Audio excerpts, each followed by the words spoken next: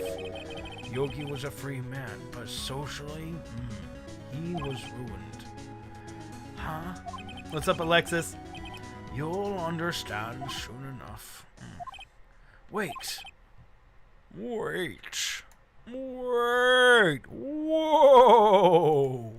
Whoa! Whoa!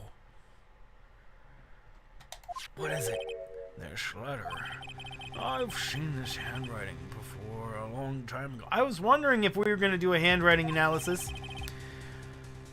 Whose handwriting was this? Do you have any idea who wrote this? Manfred von Karma! Could it be Manfred von Karma? Von Karma. Why would he have something to do with this? Well, I'm not sure. Von Karma. Wait, you're right, my boy. This is Von Karma's handwriting, I'm sure of it. I used to see it all the time on court reports. What? But this means the one who told Mr. Yogi to kill was... Correct. Manfred von Karma himself. Yes!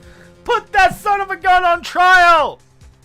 I mean, yeah, it made sense. He was trying to silence... He paid the bailiff to take out Edgeworth, right? So Von Karma paid the bailiff so he would take out Edgeworth. Edgeworth gets taken out. Robert Hammond gets him set free. Yeah. And that's why his wife left him. What does this mean then? Why would Von Karma want to frame Edgeworth? Duh. So because he was in trouble? You just said I can't show. Am I supposed to show you more evidence? Let's see.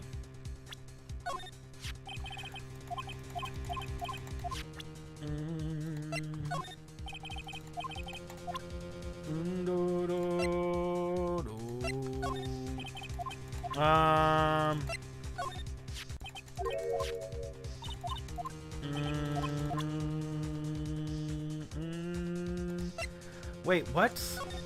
Oh. He's just gonna say all the same stuff, right?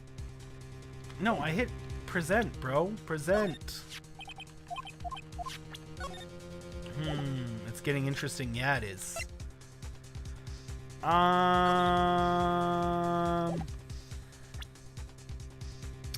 don't have any more evidence I can show him. I guess I can just go through one thing. Metal detector. The music makes me think that I have another piece of evidence to give him right now. But I don't know what other piece of evidence he'll accept. None. I don't think so. I don't know why he'd take any of this other pieces of evidence. In any case, isn't it good that the one shooting isn't Miles? You bet it's good. I can't believe the fiendish planning that went into this murder. And we almost fell right into his trap. What a creep.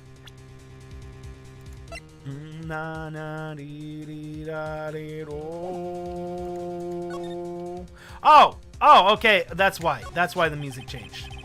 It's because I had a new talking option. If it was truly Von Karma who wrote this letter, then he would know the truth. He would know that Miles Edgeworth had accidentally killed his own father. Huh? He'll say as much in tomorrow, I should think. He'll press to the point until the court finds Miles Edgeworth guilty. Oh no! But how could Von Karma know about Mr. Edgeworth's past like that? My word. Welcome back. Have there been more bang bangs? So many more. And yet none at all. Even if Mr. Edgeworth thought it was just a nightmare. That I do not know. Yet I do know that Von Karma is both persistent and a perfectionist. He may be seeking out to testify a grudge against Gregory Edgeworth by hurting his son. What do you mean? It was 15 years ago. Von Karma met Gregory in court, and Von Karma did win. but he didn't make it through the trial unscarred. What happened in the trial between Edgeworth's dad and Von Karma? Von Karma got the guilty verdict he wanted. He won the trial, but Gregory Edgeworth recused Von Karma of faulty evidence, and though he lost the trial, Mr. Edgeworth's accusation stood. Faulty evidence? It was the only penalty Von Karma has ever received in his career as a prosecutor. Gregory Edgeworth dealt a blow to his perfect trial record. Wow! It must have been quite a shock for Von Karma. He took a vacation for several months after that, you see. A vacation? Yes, an unusual event for the man. That was the first and the last vacation he's taken in many years of prosecuting. Really? He doesn't take vacations? Like, go out to the sea or go to the mountains? Don't tell me he's never been to Europe! You have strange ideas about vacations, Maya. In any case, that was the only time he took a vacation from work. I believe the penalty upset him quite a lot. Yeah, it upset him so much that he framed somebody else for a murder 15 years later. Oh my word. This man ruined my perfect record! I'm gonna plan this thing for 15 years from now!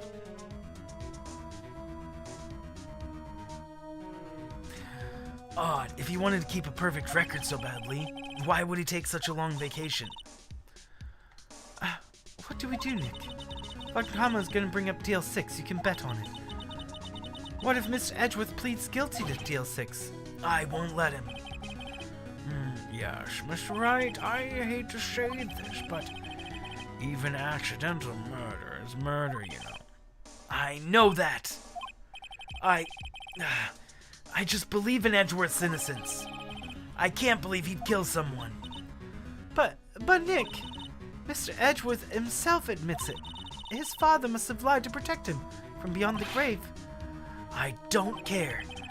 I know he's not guilty. Mr. Wright, if you say so, I suppose I could go check again. The police files might hold something of interest. Mr. Grossberg, thank you. I can't promise anything. In fact, I think the chances of finding something are slim. What's up, Janelle? I understand. The police materials.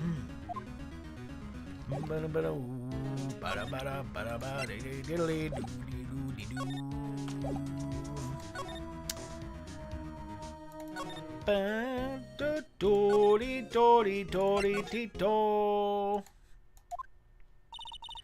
hardly anyone here.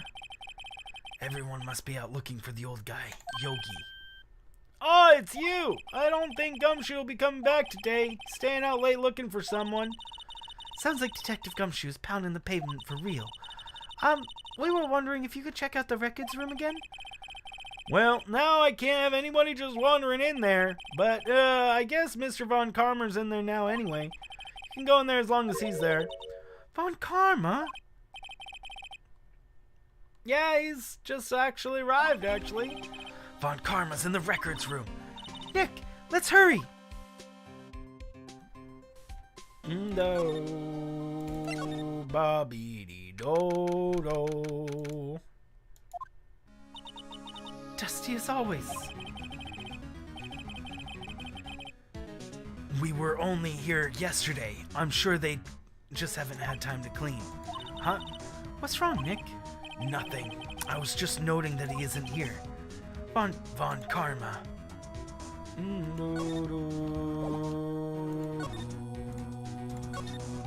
There are shelves stuffed with case files in the back of the room, too. Forgotten case files. Rotting away for eternity. Nick, let's get what we need to get out of here. All this dust is getting to me. Here are files collected of case reports. It's quite a large volume of reports here. Wow, these are all case reports? Yeah, it's like a graveyard of police cases. Guess my sister's report cases in here too. Quietly gathering dust. Huh? One of the drawers here is open. Someone must have been in here looking in it recently. The label says unsolved cases evidence. unsolved cases. Nick, the file for DO6, it's completely empty. What? What are you doing in here? Ah! Von Karma! You. How did you know my name? Huh?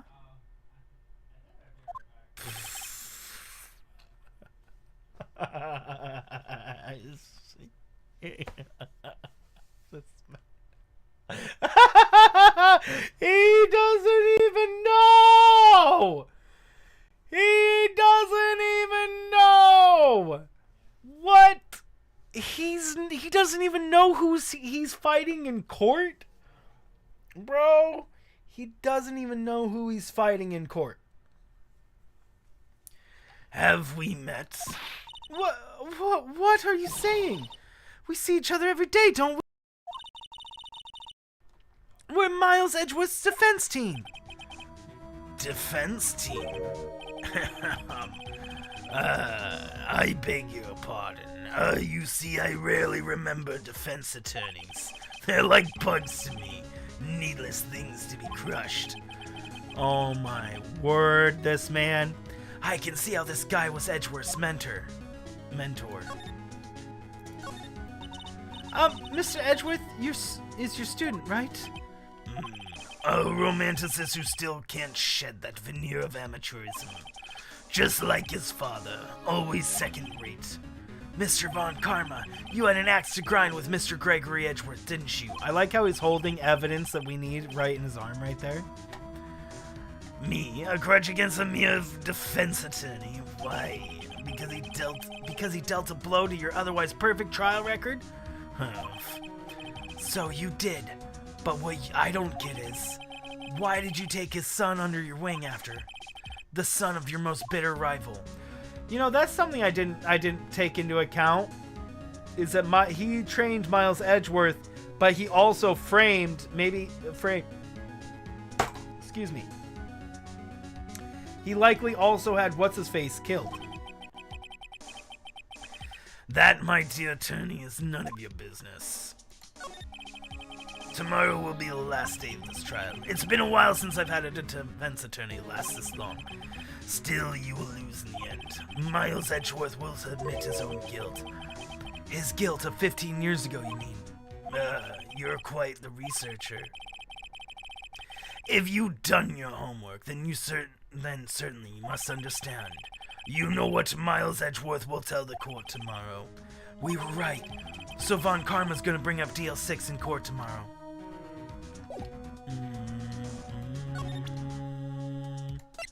Polly, want a cracker? Fool, you think a prosecutor would give you defense attorney information? I was showing you a bird! I thought it was cute. Look at my badge. Fool, you think I prosecuted... I showed you my freaking lawyer badge! I'm gonna show him other stuff. Dang it, no! Ah! I'm trying to hit present. He's really not gonna do any. He's not gonna interact with any of it. Mr. Von Karma, have a look at this. This was you, wasn't it? You instructed Yanni Yogi to commit murder. Yanni Yogi? How many years has it been since I heard him called by that name? He's a fool. I told him to burn it after he read it. So you admit it. You wrote Mr. Yogi this letter. Yes, my dear defense attorney. Right, Frog? Thank you for taking the trouble to bring it to me. You've saved me a lot from needless hassle. What? Nick, what is that thing? A stun gun? For self-defense, usually. Indeed. 600,000 volts will course you through your body like a dog touching an electric fence. 600,000... Oh, don't worry. People don't die from it, usually. Now give me the letter. No! No! Whoa! What are you? Nick, run! Ah!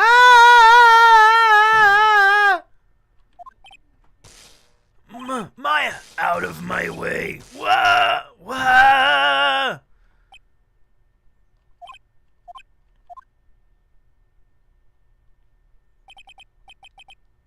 Ah, he got us. The letter's gone, of course. Well, I'm guessing that we literally would not be able to continue the game without showing him the letter. I mean, granted, it'd be really cool if there was a separate thing. If, like, the trial could go a different way if you had the letter in your possession. But I'm guessing with how this game is set up, you literally need to show him the letter to progress the game. And so, I mean, as soon as I saw that we were losing the letter, I was thinking reload a save. But I'm sure that that's just how the game is designed. It's just for us to lose the letter at this point. And he took all of the DL6 evidence. All of it. Yeah, because then it would just be too easy. Back to having no clues. Wait. Maya jumped first. Maya, is she okay? Huh? Maya!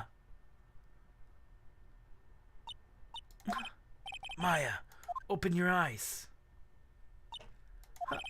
Maya. The letter. Did he take it? Huh? Oh, yeah. Are you okay? I couldn't stop him. I jumped as fast as I could. But one shot from that thing knocked me out cold. I'm useless. I'm no good as a lawyer. I'm no good as a medium. I can't even call my sister. Not even now when we need her the most. I wish I hadn't woken up at all. Aw, poor Maya. Maya. There has to be some way I can help her. I better do something about her self-confidence first. Huh? Maya, she's holding something. What's that? A bullet? DL6 incident number 7.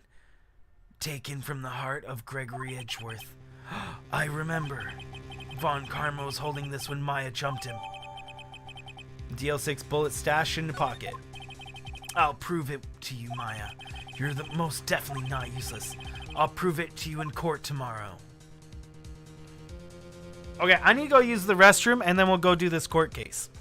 Okay. I am going to be RB. I really need to go use the restroom. I'm, like, dancing here. What's up, Ethan? How are you doing? Okay, let's save here.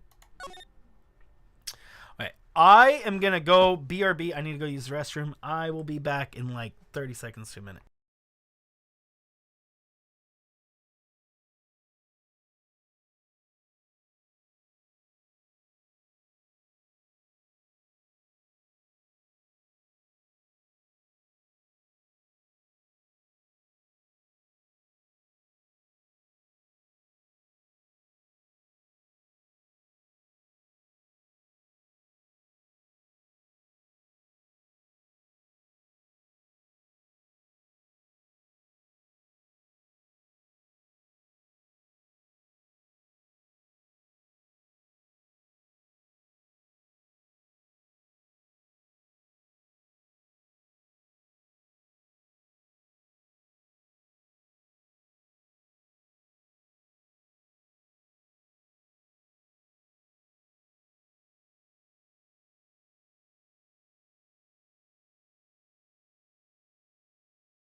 Okay, I am back. Hello, hello, hello. I'm doing good, Ethan. I feel so much better now. Oh my word. Yeah, dude. I was doing a cat dance. Cat, I have not seen you do that in a while.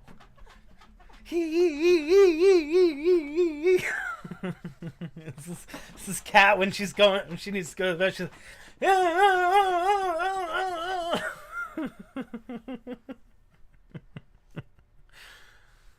Thank you for the welcome backs. Okay. Let's get ready for the trial. I went inside my house and look at what's bought for me. Isn't that nice? It's because you got trouble for holding it in. It can be dangerous for holding it in for too long. So, I mean, yeah, it can be. You can actually hurt yourself. You know, cause damage to your bladder, especially your peanut bladder. What is my favorite trial? Probably this one. I mean, it's because it has the most twists and turns. Bought an external bladder USB. A USB bladder, man. Fantastic.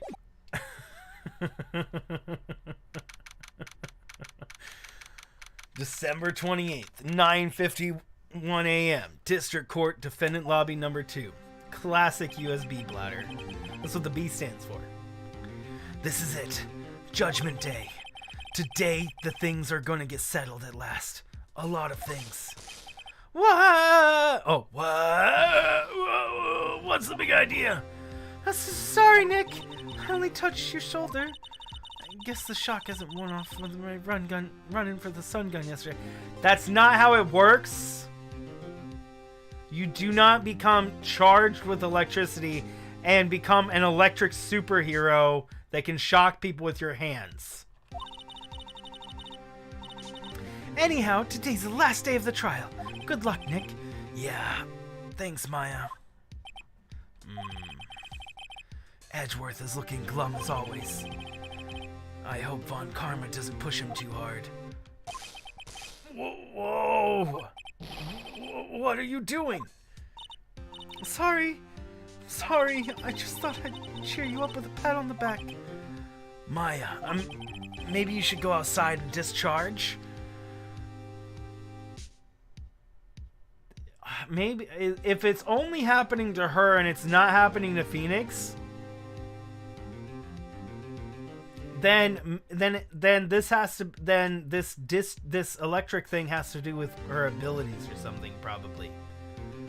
Interesting. Yeah, I mean, the fact that Phoenix isn't touching things and shocking everything is telling me that something happened to Maya when she got shocked, and her like physiology has changed or something. Anywho, moving on. Right, good idea. Try not to electrocute on your way out. And he hits. Whoa, pal. Whoa. What's gotten in that girl? Detective Gumshoe. Morning, Mr. Edgeworth. Good morning. How'd it go, Detective? Have no fear, as promised. I've captured our runaway caretaker. I just brought him in. Took all night, pal. Thanks, Detective. Gumshoe, you must be tired.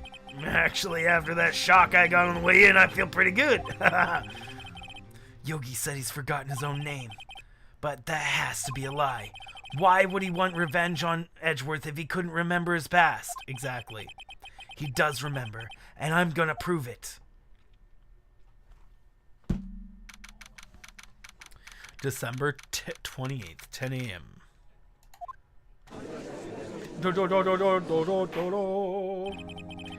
Court is now in session for the trial of Miles Edgeworth. The defense is ready, Your Honor. The prosecution is ready. Okay, all right, very well. We have reached the final day in the proceedings of this trial. I ask that the prosecution submit decisive evidence. Understood. Come on, don't be awed into silence by every little thing he says. Very well, Mr. Von Karma, your opening statement. Right. Thanks to Detective Gumshoe's efforts, the boat rental shop caretaker has been arrested. In yesterday's trial, the defense asserted that the caretaker was the murderer. However, the caretaker has yet to confirm this. I would like to ask the defense to cross-examine as much as necessary. Very well. Please bring the witness to the courtroom. Ladies and gentlemen of the court, I believe you all remember our witness. He lives in the boat rental shop on the lake, from where he witnessed the incident. Oh, so he lives in there. That is straight his home. That is his home, the boat rental shop. That sums up the other question we had last time, is where in the frick would he go? Where would he go? He had nowhere else to go. Oh my word. In addition, he has certainly lost memory of his name and identity. Witness, why did you run away from yesterday? The witness was not running away, as he will now testify. Oh, I see. Very well. Please begin your testimony.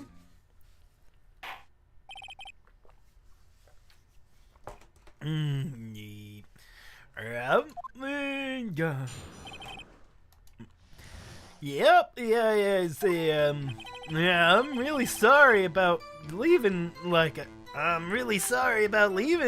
I did, but I wasn't running away or nothing. I went to buy some food for Polly, see, and I'm giving him the wrong voice. No, I figured I got nothing to do. Dang it, how did I voice him? Hold on. I mean, I need one of those motive things, right? I don't got one.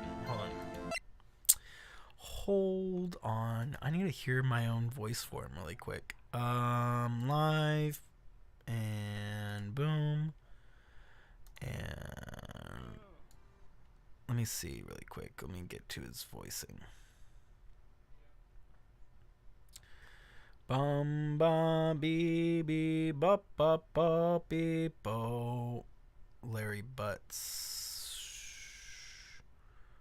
Wait, where is it? We talked to him in court. Caretaker, where is this? There it is. Okay, hold on. What do you mean? My memory. Your Honor, the witness does not remember anything beyond the last several years. Ergo, he cannot remember his own name. He can't recall, you say? Then why are you using him as a witness?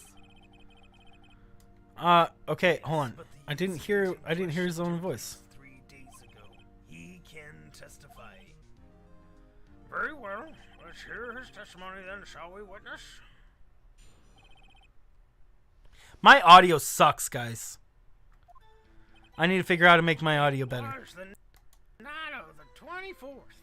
Okay, there's his voice. It was the night of the 24th. Okay, that's kind of how his voice goes. Francis, Cat. I need one of your guys' helps because your audio sound way better than mine. My audio suck, bro. I mean, I need one of those motive things, right? And I don't got one. So my testimony stands as is. How are you doing, Evie? Welcome. I don't know why you guys put up with my really crappy audio. Thank you for putting up with it. My audio could be better, based on what I was just listening to my own audio. Very well. Let's begin the cross-examination, shall we? He has to know his name. Yanni Yogi. You're Yanni Yogi, and I'm gonna prove it.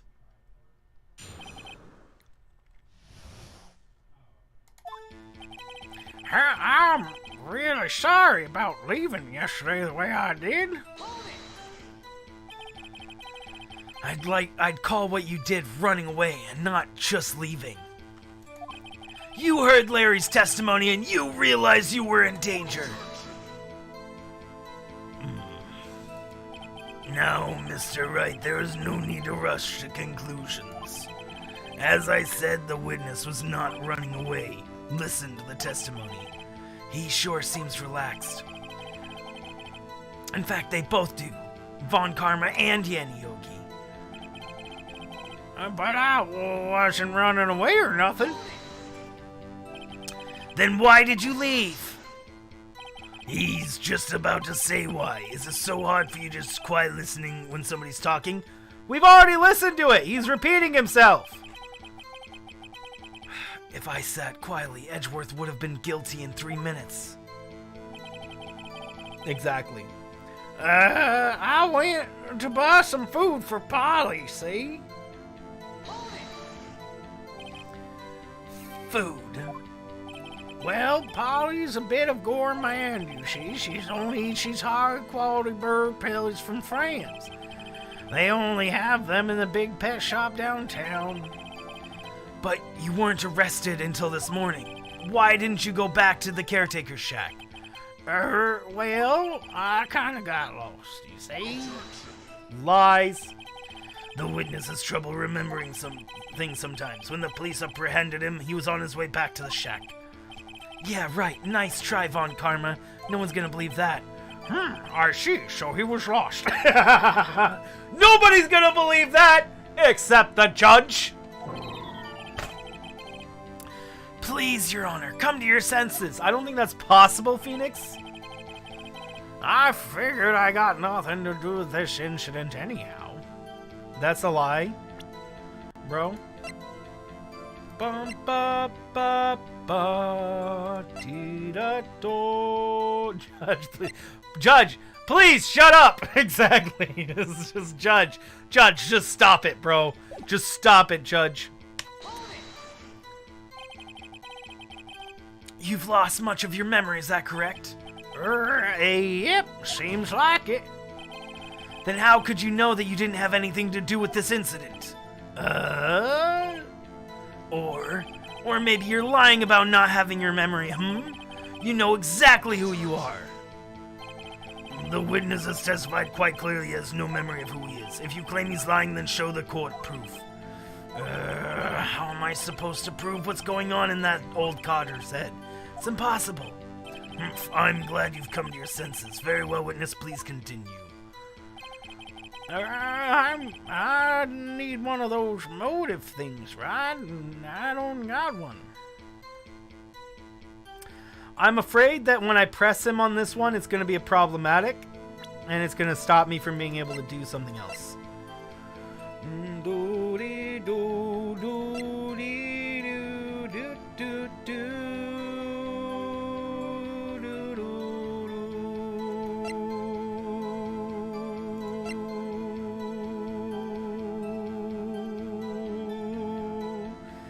I can present him with this. Yeah, I think I could present him with this. Oh, never mind. It's wrong. Your Honor, that statement... Well, it does contradict the evidence. Shh. I hate this. I hate that so much. It does contradict him. But since we don't know he's Yanni Yogi yet, I can't bring that as motives against him. I'm offended. How can you say you had no motive? I say you do. You had a grudge against Edgeworth and the victim, Robert Hammond. Yeah, as I was showing. That's why you took revenge on them, right? Please don't make me repeat myself. This witness has no memory of anything beyond several years ago. He can't have a grudge, it's impossible. I have to prove he's lying. Otherwise, it's going to be the same thing over and over until the trial ends. Might I say something, Mr. Wright? Yes, Your Honor. You've been saying the same thing over and over. Now you've been calling the witness' memory of the past, lack thereof, into question. But does it really have anything to do with the current case? Of course it does! Of course, Your Honor. The witness has said he has nothing to do with this case, and no motive. Both of these statements are lies. I hate how I'm getting in trouble for this. That I had to lose 2 of my bars for him saying exactly what I was trying to prove by presenting that evidence. What? I'm offended that this game, instead of just accepting it as evidence as well, I get in trouble for literally presenting the evidence. I'm going to have to present as proof to what he's saying literally right now. He's going to say all this. They're going to be like, hey, how are you going to prove all this? And then I bring up the exact evidence I just got in trouble for using. I'm offended. Because I know I got in trouble for using evidence that I have to use as like my next piece of evidence. I just used it at the wrong time. Mr. Wright, there's a serious problem with your claim. Or are you saying who this witness is? Not what makes sense through a train of thoughts. Yeah, they want you to play exactly what they want you to play and nothing else. Ah, man. During cases, did you guys do that a lot, Francis, you and Kat? Did you guys often make kind of decisions that I did and that got you in trouble even though they made no sense to get you in trouble for? Of course, Your Honor. Oh, now this is interesting. I would like to know myself, so who is he? Don't play dumb, Von Karma. Mr. Wright, please tell us this witness's name. Yanni Yogi. His name is Yanni Yogi, a former court bailiff. Huh? Yogi? Oh, that name seems familiar. Of course it does, because you've been the judge for Von Karma's entire career. No wonder Von Karma has won every case, because this man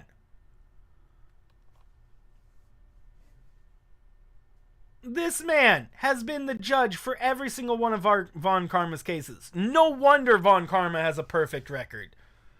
Oh my word. You would try to guess people, but you didn't try to get ahead of yourselves. Oh, yeah, I can see what you're saying. Yeah, I get ahead of myself a lot because I'm trying to solve... I know what I have, and then I'm just trying to answer like 5 things at the same time with one piece of evidence. But the game is all like, no. You need to build up to that every time. You can't just present the evidence that tells the court that you're right. You have to you have to go through all the steps up to that evidence until they know. You can't just assume that. Yeah, I know what you're saying, Kat. Oh, Johnny Yogi from the GL6 incident. Hey, what's up, Freya? How are you doing? It figures the judge have heard of it. It was such a famous case. No, I bet he was on. I bet he was in on it. But what does this mean? Your Honor, if this man is Mr. Yogi, then he has a clear motive.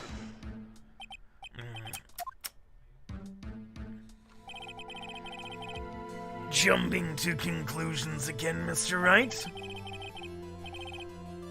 This man, this witness is Yanni Yogi. Haha, fascinating.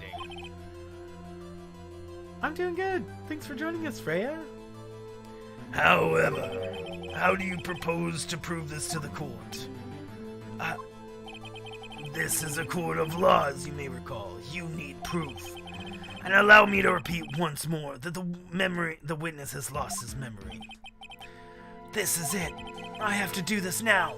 If I can't prove he's Yogi right here, right now, then I've got nowhere else to go. Nick, how are you going to prove it? How are you going to prove that he's Yanni Yogi? It's okay. It's actually quite simple. Your Honor. Please take this man's fingerprints, and then we'll compare them to the prints on the file for Yanni Yogi 15 years ago. I see. Yes, that makes sense. He took the evidence of it. He took the evidence from the file already. Huh? I'm so very, very sorry, Mr. Wright. Is he gonna just admit that he stole the files right in the court? Is he literally gonna do that, guys? Are we gonna see this man, Von Karma, admit that he stole evidence files right in the middle of the court? That would be hilarious. The witness has no fingerprints. What? What? No fingerprints? Okay, maybe. You see, before I worked as a caretaker, I worked at a chemical plant. I burned my fingers with the stuff. Yep. Yeah, how convenient. It's almost like he did it intentionally. What? Yogi, you sneak. You burn your fingerprints off to hide your past. Well, if the witness has no fingerprints, I guess we'll not be able to prove his identity. No. Well, what will you do now, Mr. Wright? It seems the case has been decided, no? No! I know what happened. I know everything. I just can't prove it. But no, I can't let it end like this. I can't lose. There has to be another way. There's no one who can testify as to who this witness is. No one. Nick, what are we going to do? I didn't even consider that he might as well erase his fingerprints. What do I do? Well, Mr. Wright, perhaps you'd like to cross-examine his parrot for comic relief. Dude, yes! Yes! Yes! Dude! Cross-examine the damn parrot, bro! Yes! I want to cross-examine the parrot, bro. That parrot is going to tell us everything. Yes, bro. That parrot better be on the stand or I'm going to riot. I so want to cross-examine that parrot.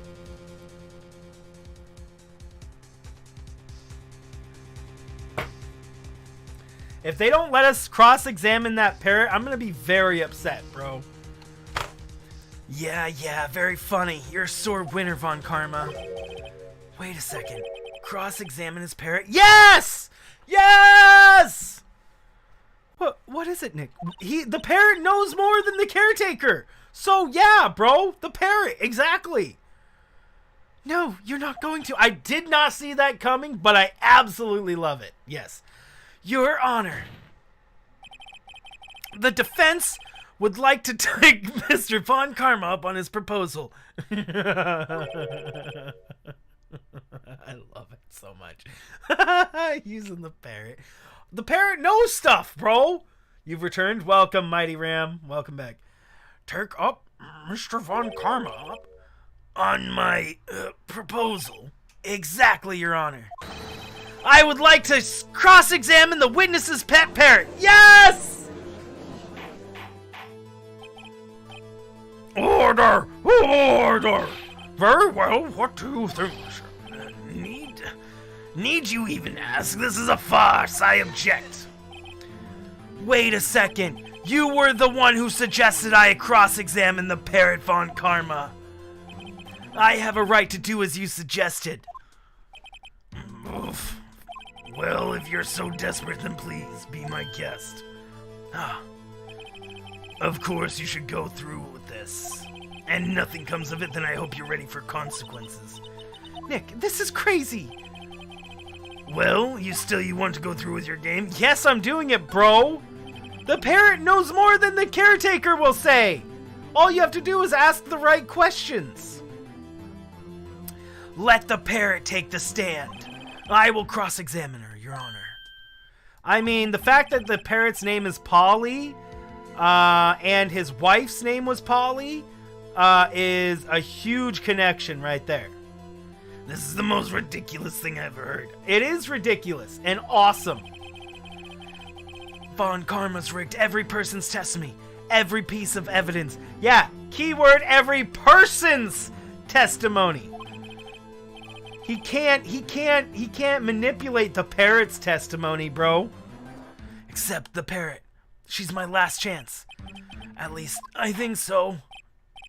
Bailiff, bring in the parrot. Bailiff, bring in the parrot. Yes, bro. That's quite a bird. Please tell us your name. Name. The witnesses are joining me.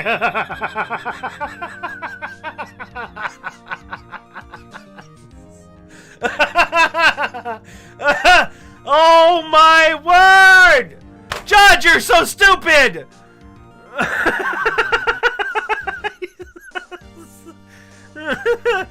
Oh my word.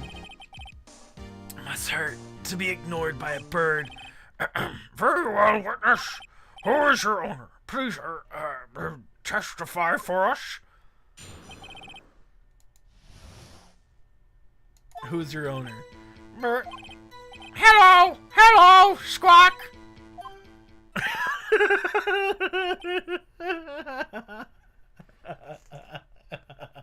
I love this so much.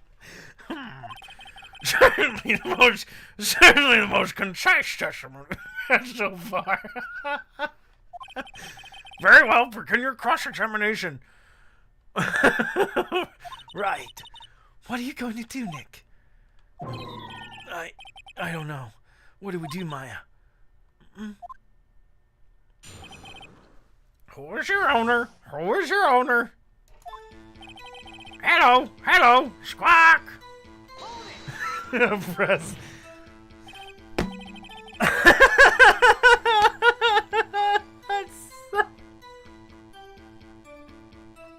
Why are we yelling at a bird?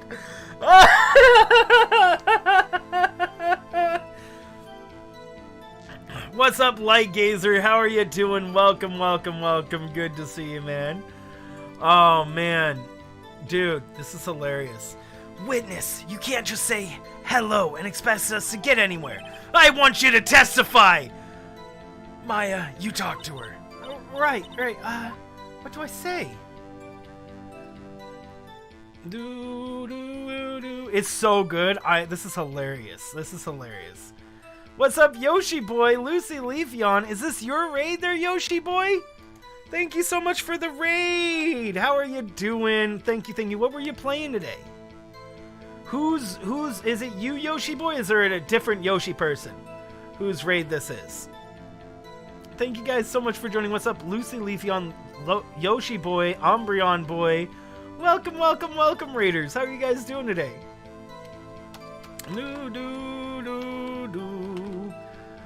Yes, it's you. Oh, nice, man. What were you playing today? Yoshi boy, the Yoshi boy. There you guys go. The link should pop up for Yoshi boy right there. Go check out Yoshi boy.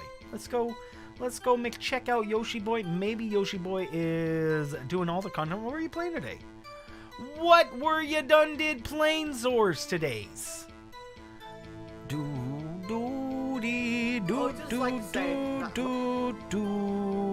Boom! I subscribed to your face. What were you playing? You were playing I don't see what your stream was. Thank you so much for your raid, though. Bro, I just gave you a subscription. I'll come visit you sometime. Come say hi. I shall come say hi, and say hello, and hello hi. Hello hi. Mario Kart. Nice. Did you get all the wins? Okay, let's do what's your name? Maybe I should get her to say her name. Yes, say her name first. Polly, what's your name? Polly, Squawk. Mr. Wright, I think we've established that this parrot's name is Polly. Does this have anything to do with her owner's identity? Of course. Yes, it does. Fascinating. You claim the parrot's name will prove her owner's identity. Then show us this proof. Nick, don't you think you're taking the bluffing a little too far? Listen, we're not here to answer the question of who is the caretaker. We're here to prove that he is Yanni Yogi. All we have to do is tie the name Polly to Yogi. Your Honor, the proof that the parrot's name reveals the caretaker identity is... This, right here. On page 3, after his fiancée Polly Jenkins committed suicide. Boom. The DL6 case file? Objection, that's quite a large file you have there. Which page is this on proof, then? Show us, or stop wasting our time. Very well, Mr. Wright, please show us the page. Where in this file is the information connected to the parrot? Wait, what? I wasn't paying attention to that. Case summary, victim data, suspect data. I mean, obviously it's in suspect data. It's on the suspect data page. Huh? This page has all the information about Yanni Yogi. Right after his arrested, his fiance committed suicide, see? Right? Leroy Jenkins, his mother. Yep. Deckard Cain get in here? Stay a while and listen. Yes, indeed, it does say that, yes. What was his fiance's name? Polly Jenkins. Polly. Exactly, Your Honor. He wanted to remember of the name of his fiancée who had committed suicide. That's why he named his parrot after her. Ah, I see. I guess that's possible. Bah, a mere coincidence, that's all. My granddaughter has a dog she calls Phoenix. Well, Mr. Phoenix Wright, does this make you my granddaughter's fiancé? Oh, well, we didn't want to tell you yet, Karma. It's... Oh. We're getting married! Imagine the plot twist. Imagine the plot twist. Could you imagine? What a plot twist that would be, too. What a plot twist.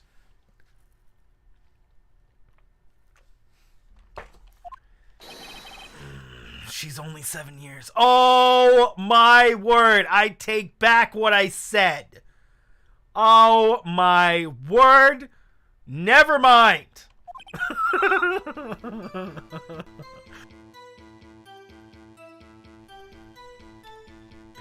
Indeed. Alone, it is a little weak for evidence in murder trial. We would need some other corroborating evidence. Where am I gonna find that? Nick, we're getting closer. One more, if we can just find one more piece of evidence. Right, but what? That got awkward fast. I know, right? They got really awkward really fast. Well, I thought he was talking like a 20-year-old. I thought he was talking like, 20, 30-year-old granddaughter, not a 7-year-old. Oh my word. Very well, witness, you may continue. Hold on, I want to do the same thing. So press on this one again and ask another question.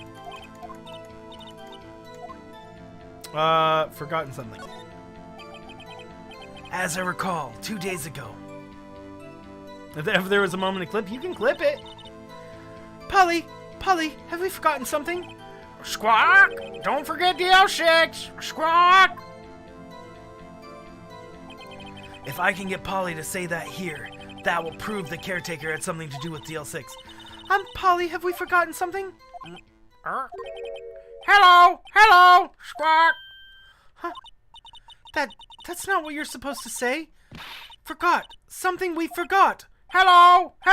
Squawk! Oh, it's not working. She won't say it. This is ridiculous. Why won't she say it? Something the matter, Miss Wright. Wait. Don't tell me Von Karma expected this. He couldn't have retrained the parrot, could he? Did he train her not to respond when we asked if we'd forgotten anything? That's kind of ridiculous. I present you with the evidence, Polly! Show Polly evidence, clearly. Alright, let's press this.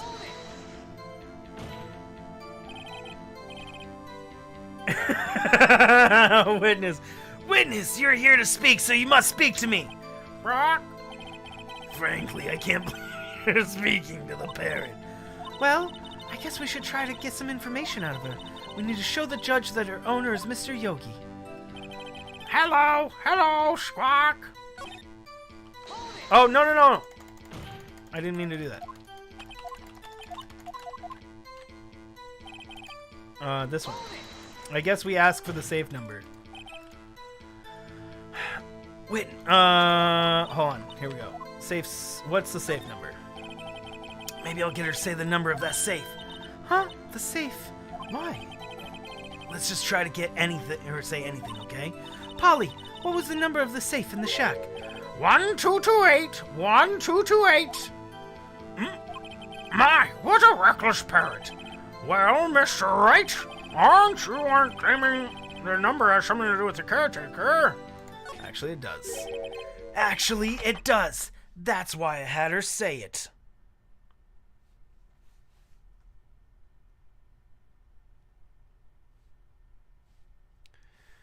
How ridiculous. How can the number to a safe tell us who the caretaker is? Show us your proof. What could possibly link this to the caretaker's true identity? Do do do do do do do.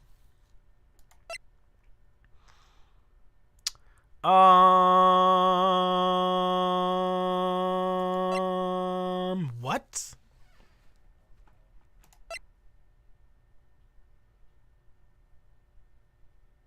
What?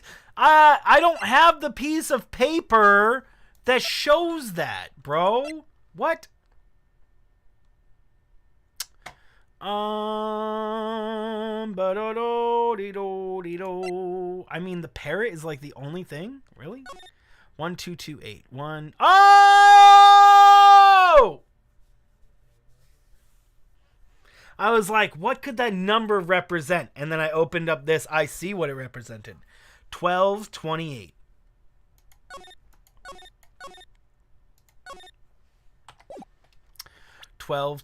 Bro. The DL6 case file.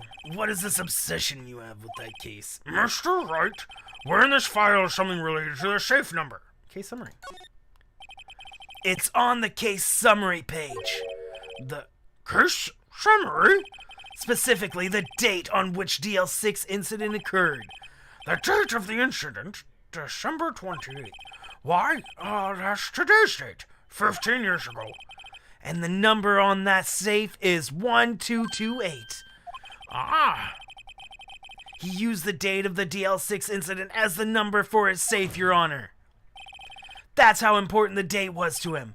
I see. It's certainly interesting coincidence. People often do set their secret numbers to dates. Bah, this is not tangible proof. I set my ATM cards to 0001 because I'm a number one.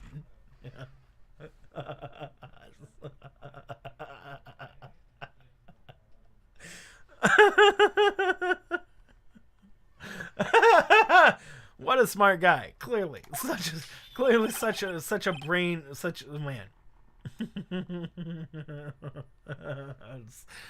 Oh man, I bet he sets his luggage to 1234. This has nothing to do with a date. Nothing. Karma, big brain, clearly. That's enough. I think we've reached a conclusion here. This is a mere coincidence, that's all. True, that is a possibility. However, two coincidences at the same time seems more like a pattern to me. What are you saying? Summon the caretaker from the boat shop. Immediately. Witness, tell us your name. I'm making him like Kermit. Or no. Who is that? I'm changing his voice.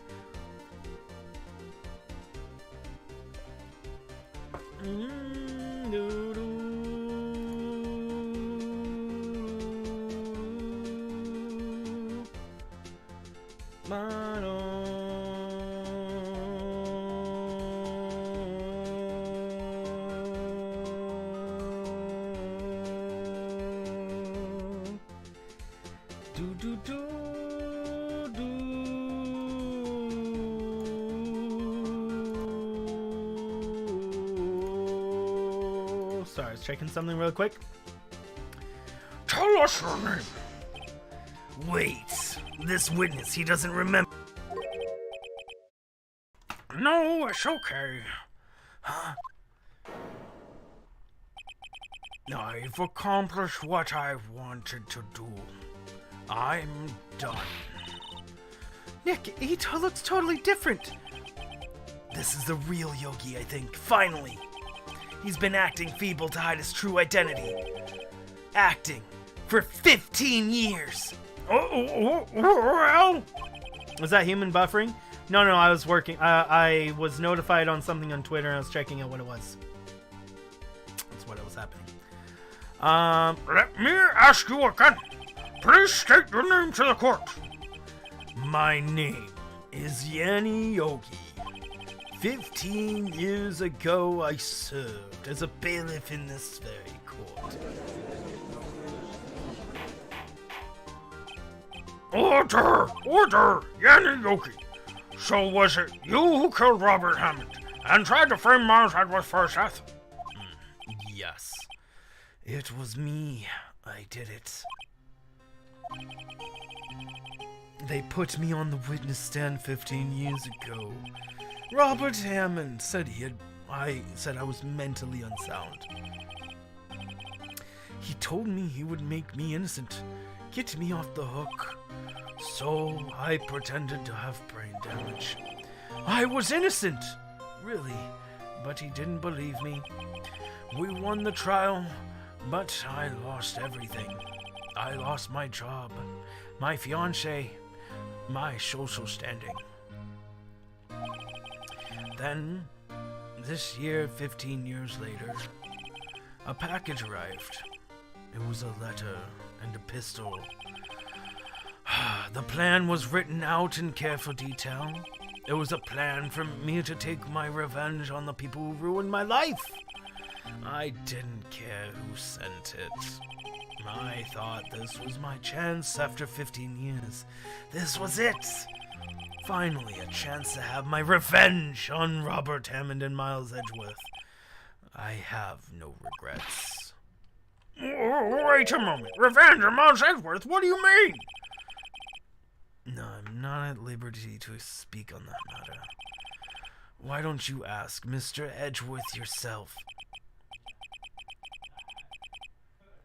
Anyway, I admit it, I'm the one who killed Robert Hammond. Von Karma! Where's Mr. Yogi? Under arrest, Your Honor. I saw no room for error in his confession. Then, The defendant, Miles Edgeworth, is innocent. In this case, at least. I guess he just lost his first case, bro. very well. Will the defendant please take the stand? There are few mysteries left unsolved. Still, you are cleared of suspicion for this particular case. So I'd like to pass judgment on the murder of Robert Hammond. Any objections? I don't believe it. Why isn't Von Karma saying anything? Very well. This court finds the defendant, Miles Edgeworth, not guilty. Classic confetti, bro. That is all. The court is adjourned.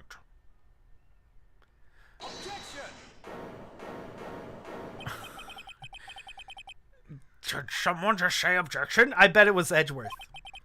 It wasn't Von Karma. Wait, but that means... No. Edgeworth. Your Honor. I object to your judgment. What? What do you mean? I'm not innocent at all.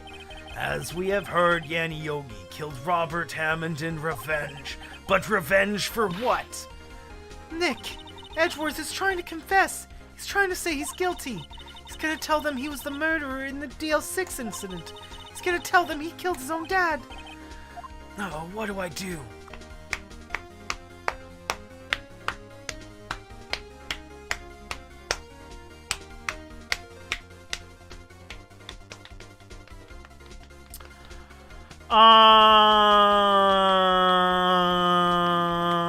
I think that it doesn't matter. I think no matter what I choose, it's going to play out the same way. Unless Edgeworth is no longer part of the entire game. Like, Edgeworth would have to be removed from the rest of the game for this to actually change, like, how, if they change the game, you know? So, for me, for either of these to be wrong, would mean that the Edgeworth would have to be no part of not the game, not at all, right? For if one of them is wrong, that would mean that no matter the rest of the game, Edgeworth is not part of it. I don't know if Edgeworth is in the rest of the game, so I don't know. If he gets sent to jail and we never talk to Edgeworth again, then we can just leave it to Edgeworth and he'll get sent to jail, blah, blah, blah. But I have a feeling that's not the case and that they're going to be using Edgeworth in a lot of cases in the future. So I really don't think it matters, so I'm going to leave it to Edgeworth. No, I'm sure Edgeworth thought about this one long and hard. This isn't my place to interfere. Nick, are you sure? There's nothing we can do about it. This is his problem now. For 15 years, I have had a recurring dream. A nightmare. It's only a nightmare, that's what I told myself. But now I know it wasn't a dream. Yanni Yogi wasn't the killer. You mean the incident where your father has died? From the distance of the shot, it wasn't suicide either. Everything was clear that today. The murder, the criminal, and the DL6 incident. It was me. Your Honor, I confess my guilt. I am guilty for DL6. The statute of limitations, which ends today. The culprit is me. Why is he pointing? Why is he pointing over to the side? It's me, I tell you! Me! Me! Me!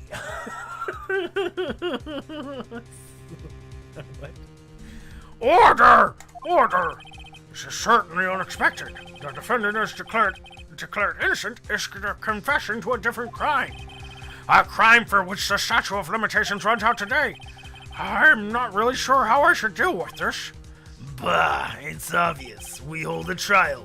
Right here, right now. We tried this man for his crime 15 years ago.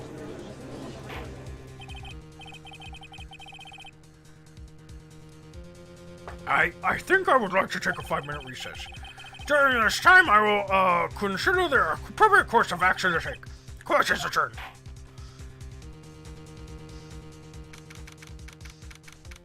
December 28th, 2:24 p.m. I'm sorry, Wright. I've just wasted all your effort. Mr. Edgeworth, I just don't believe it, sir. I mean, you killed your dad? I didn't want to believe it myself, detective. But it's the truth. I deserve to be punished. Murder is murder, no matter what the circumstances. This is crazy, just crazy. Huh? Nick, what are you doing? Huh? Oh, I was just reading through the court record once more. I'm getting my case ready. Your case? For what? Huh? Isn't it obvious? I'm gonna prove that Miles Edgeworth is innocent. Huh? Oh? What are you talking about, pal? You just admitted to it. No. He said that he had a dream that he did it. He confessed it in court. He did. I'm sorry, Edgeworth, but I don't believe your nightmare. What? It's just a dream. It's not real. The truth is right here, in this court record. In any case, tighten your belts. The real fight is just beginning. I'll prove you're innocent. Trust me. Right.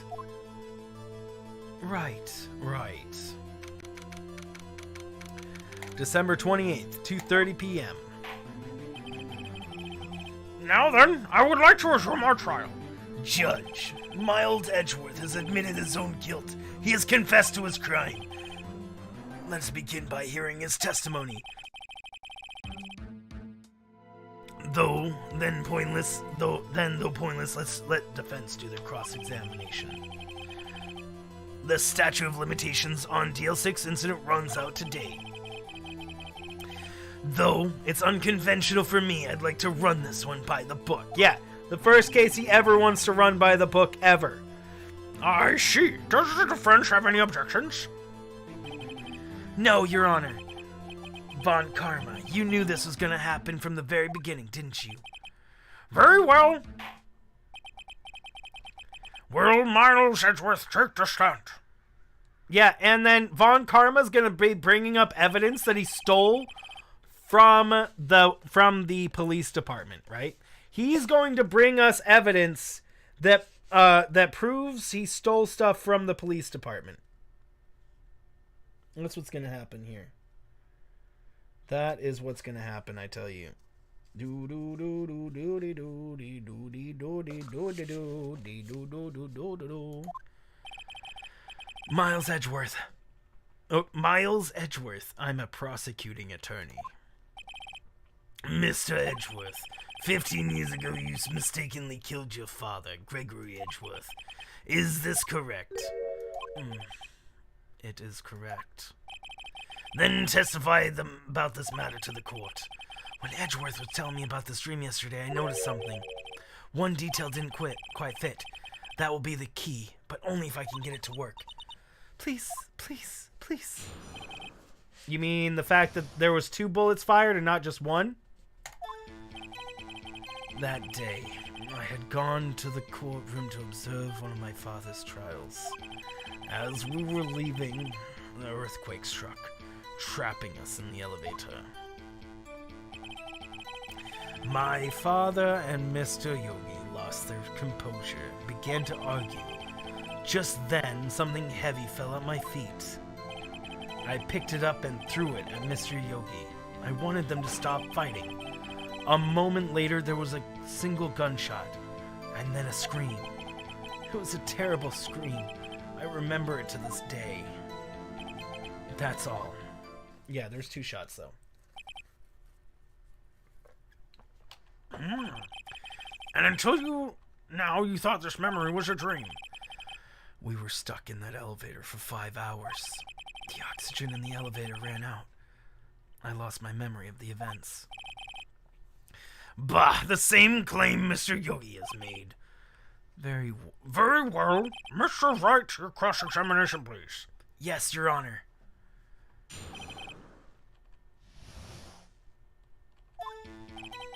That day, I had gone to the courtroom to observe one of my father's trials. Let's just question it. Was the trial your father was involved in that day? I don't remember things very clearly. Only 2 things. I know my father lost, and that Mr. Von Karma was the prosecuting attorney. Bro? Mr. Von Karma, you were handling that case? It was 15 years ago. I don't remember the details. That was when Edgeworth pointed out the problem in Von Karma's evidence. As we went to leave, an earthquake struck, trapping us in the elevator. So there were 3 people, including yourself, trapped in the elevator? Yes, my father, myself, and Yanni Yogi. We were fine at first, but then as time passed, no one came to help. My father and Mr. Yogi lost their composure and began to argue. Just then, something heavy fell at my feet. Oh, let's do this really quick. Bum bum. What did you do then?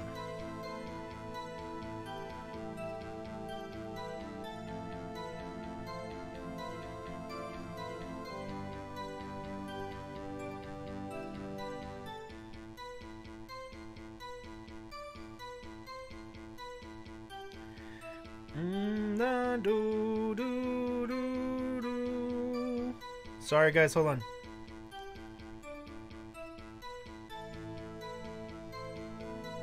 Do, do, do, do, do. Bye, ya, ya, ya, ya, ya. Bum, ba, ba, beep, bo.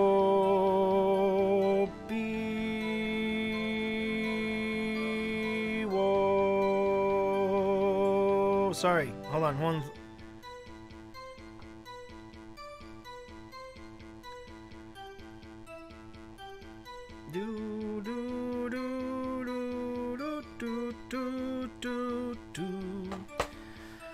What did you do then? I was 9-year-old boy at the time. What could I do? I was scared, trembling in the corner. But then, just then, something heavy fell at my feet. What was it? A pistol. I assumed it was the bailiff, Yanni Yogi's. The safety must have come off when it fell from his holster. And you picked it up. What happened next? I picked it up and I threw it at Mr. Yogi. I wanted them to stop fighting. I wanted them to stop fighting. Dang it. Did you know it was a pistol when he threw it? I think I knew. I knew it was dangerous, but the air was getting so thick, I panicked. So, you're saying that you threw the pistol at Mr. Yogi? I was in a daze.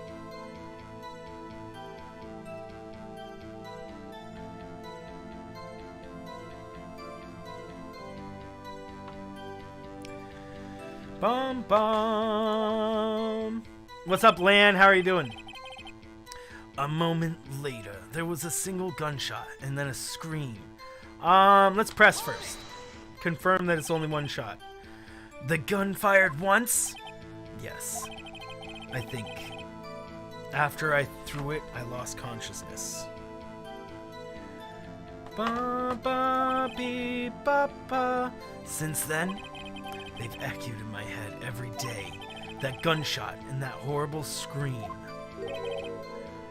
The scream. I wonder if the scream even came from somebody even in the elevator. I feel like the scream came probably out. Yeah, I mean, the scream. What if the scream didn't come from inside the elevator? Like, what if the scream, like, they're not being very specific about the scream. Well, I hope you have a good day at work, Lan. I remember it to this day. Let's press it, and hopefully we get to still present evidence. To this day. Yes, I can practically hear it now. I doubt I will ever forget that scream as long as I live. There it is. One part of the testimony that clearly contradicts the evidence. But I don't know what it means. I better find out and quick. Okay, so wait, that's the evidence? The scream is the evidence? Wait, I was gonna say the fact that the gun was fired twice was the evidence.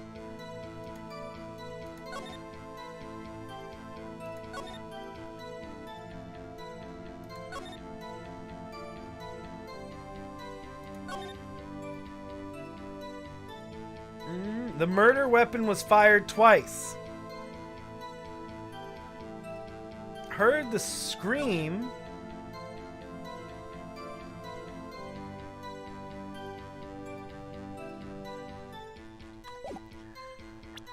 What? The scream.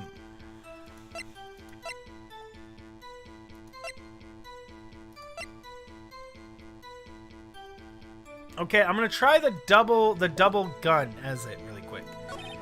It does. I don't think it's gonna be it because they just suggested that this last piece, that this scream, is what is the contradiction. But I'm not sure. The contradiction says a single gunshot, then a scream. So let's present the case evidence. Okay, that was right. Are you sure you only heard one gunshot? Yes, I'm sure of that. I heard the shot, and then the scream. Then everything faded. I was unconscious until the rescuers came. Oh, sure. No, Your Honor, unfortunately you don't. Look at this file one more time. This plainly contradicts the witness's testimony. You do enjoy dragging out that file, don't you? I don't accept this evidence, unless you can tell us what page it's on. There's literally not even 100 words of evidence on it!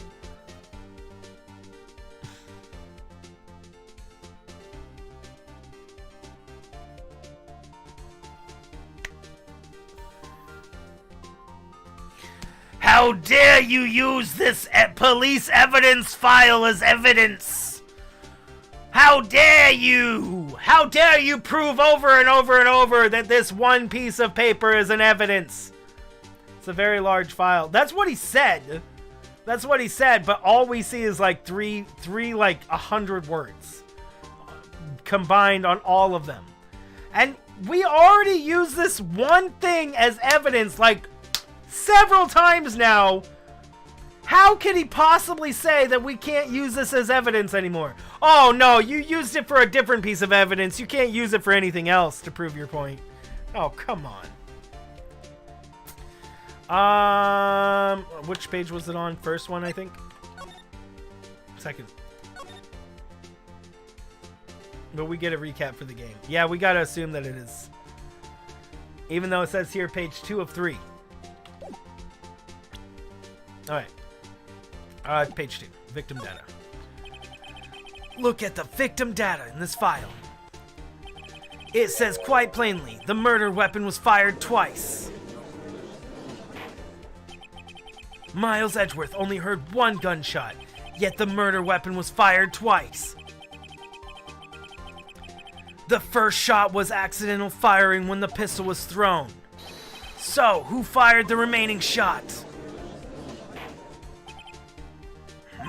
Was there perhaps another shooter who fired that second shot?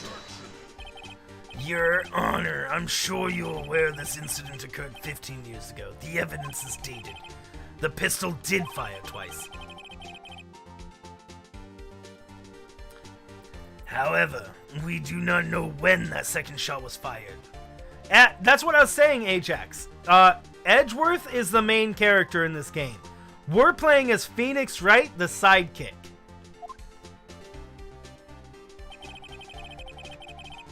It may have been fired on the day before the incident. There's no proof that the second shot had anything to do with this incident. What? I see. You do have a point, Mr. Wright. The murder weapon was fired twice, as we have heard. One of those shots was fired by the defendant, a boy at the time. Guys, there's a little sound that keeps going off in this song that makes me think somebody has subscribed to the channel. Over and over and... See, there it goes again. That little... ding, the same sound that it goes off. Bum bum bum bum ba do do dee do dee do.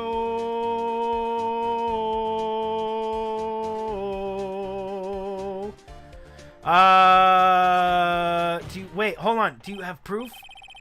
Do you have proof that another shot was fired during the case? Yes, Your Honor. I think I'll be able to show you proof. Yeah, the picture. What? Impossible. Now, Mr. Von Karma, save your surprise after you've seen the evidence. Very well, Mr. Wright, show us your proof. Do you have the evidence the second firing of the pistol related to this incident? Yes, I do. Okay, I'm going to explain it to you guys. Next thing I know, I'm suddenly at 20k, right? We're still sitting at 10,000, guys. Hold on, let's check right now. 10,000 even subscribers. 10000. 5 digits. Thank you again for that. It still warms my heart. We're gonna keep bouncing around 10,000 until I do something that like gets a lot of people interested in the channel at once. But still, I'm enjoying these playthroughs. You know, and you guys make it a lot of fun. Thank you so much. You know, Francis, Kat, Brandy, Ajax, Tiger, all you guys for helping make this an awesome playthrough. Super duper fun. I like it. Okay, so Light Gazer. I'm not missing a 0. Light Gazer. So, how we know that 2 shots were fired here is from the picture. We can look at this. We see that there's a bullet here, and here's the dead guy. Now, the question you might have is, well, what if the bullet traveled through his heart and went out the window? Well, that can't happen because this, taken from Gregory Edgeworth's heart, still bears clear ballistic markings. This is the bullet. See you later, Lan. Have a great day. Have a good time at work, bro. So that proves without a doubt that there is a second bullet that was fired. A second bullet that was fired, and it was not through the window. All right, here we go.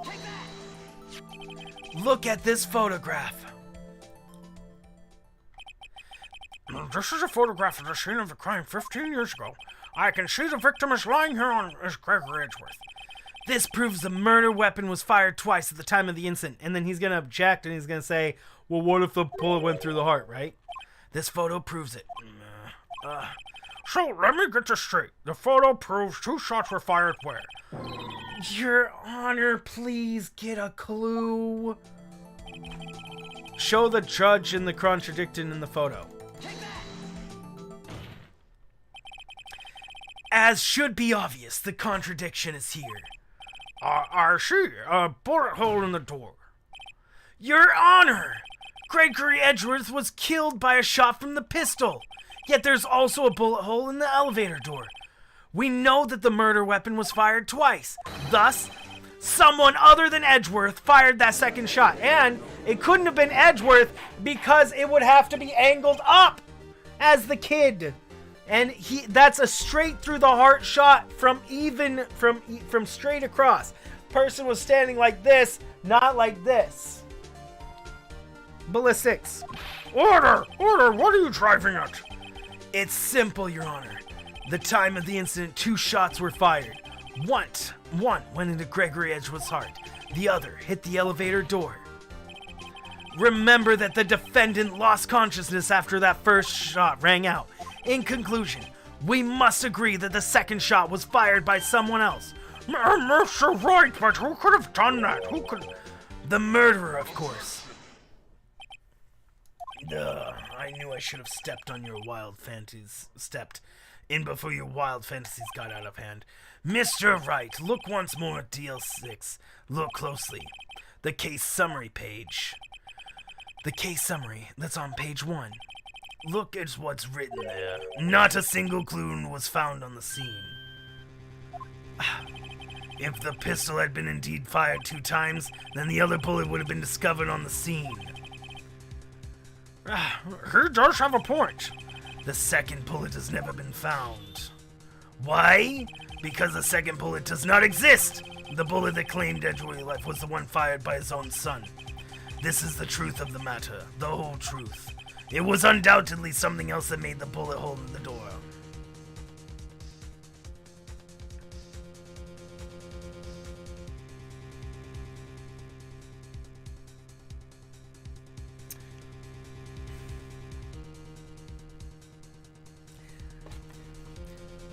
Yeah!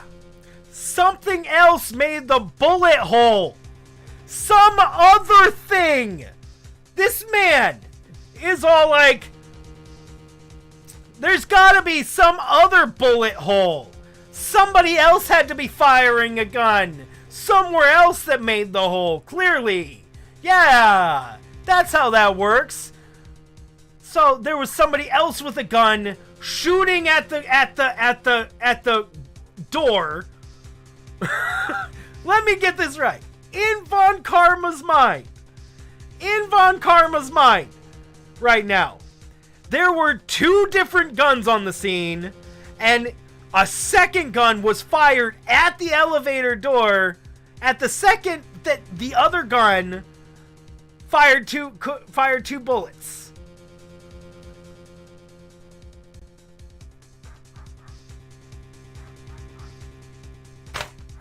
Okay, whatever. This man, ridiculous. Like Gazer, exactly. Dude, I love Arrow. Is that what you're talking about? Arrow or... Oh, wait, no. Yeah, wait, is that Arrow? Green Arrow? I love that show. Order! I will have order! Mr. Wright has proven one thing to us quite clearly. That the murder weapon was fired twice at the time of the incident. However, as Mr. Von Karma says, the second bullet fired was not found. It's highly unlikely that police merely overlooked the second bullet. It went through the thing! So all we have is a single bullet fired. I'm afraid I have to discount the defense's claim. I praise the judge for his wisdom in this matter. It's not wisdom, bro. God, How did this happen? I don't believe that the second bullet didn't exist. Was I wrong? Have I been wrong about this whole incident? No? What are you doing, Nick?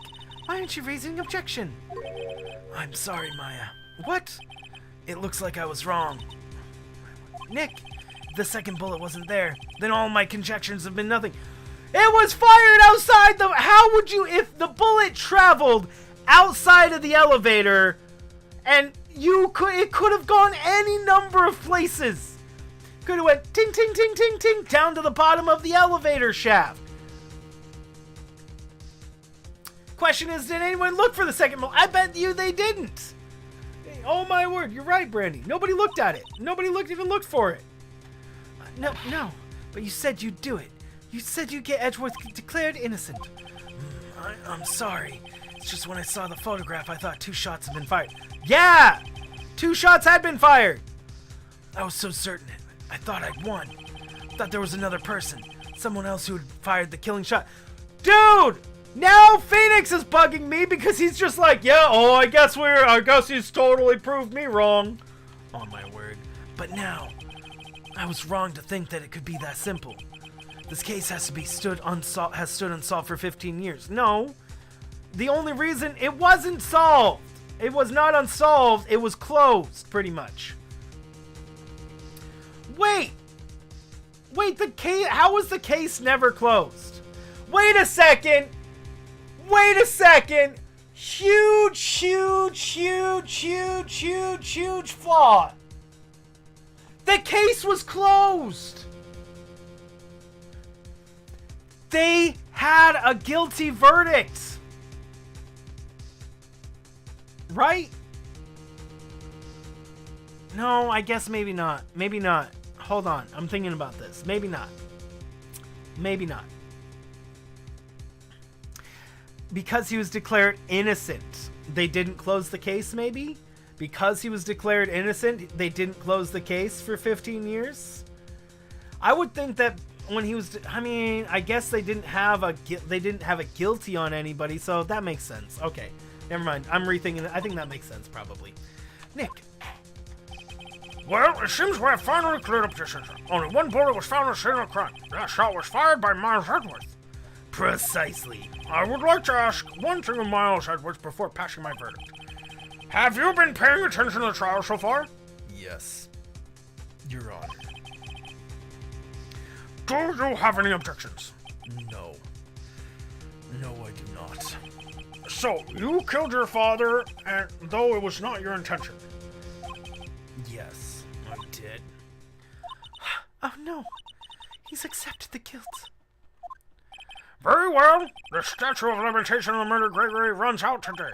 Therefore, I must pronounce a verdict on the offender today, right here, right now. Right now. Indeed. Does anyone have any objections? I've been here before. It's just like my first day in court.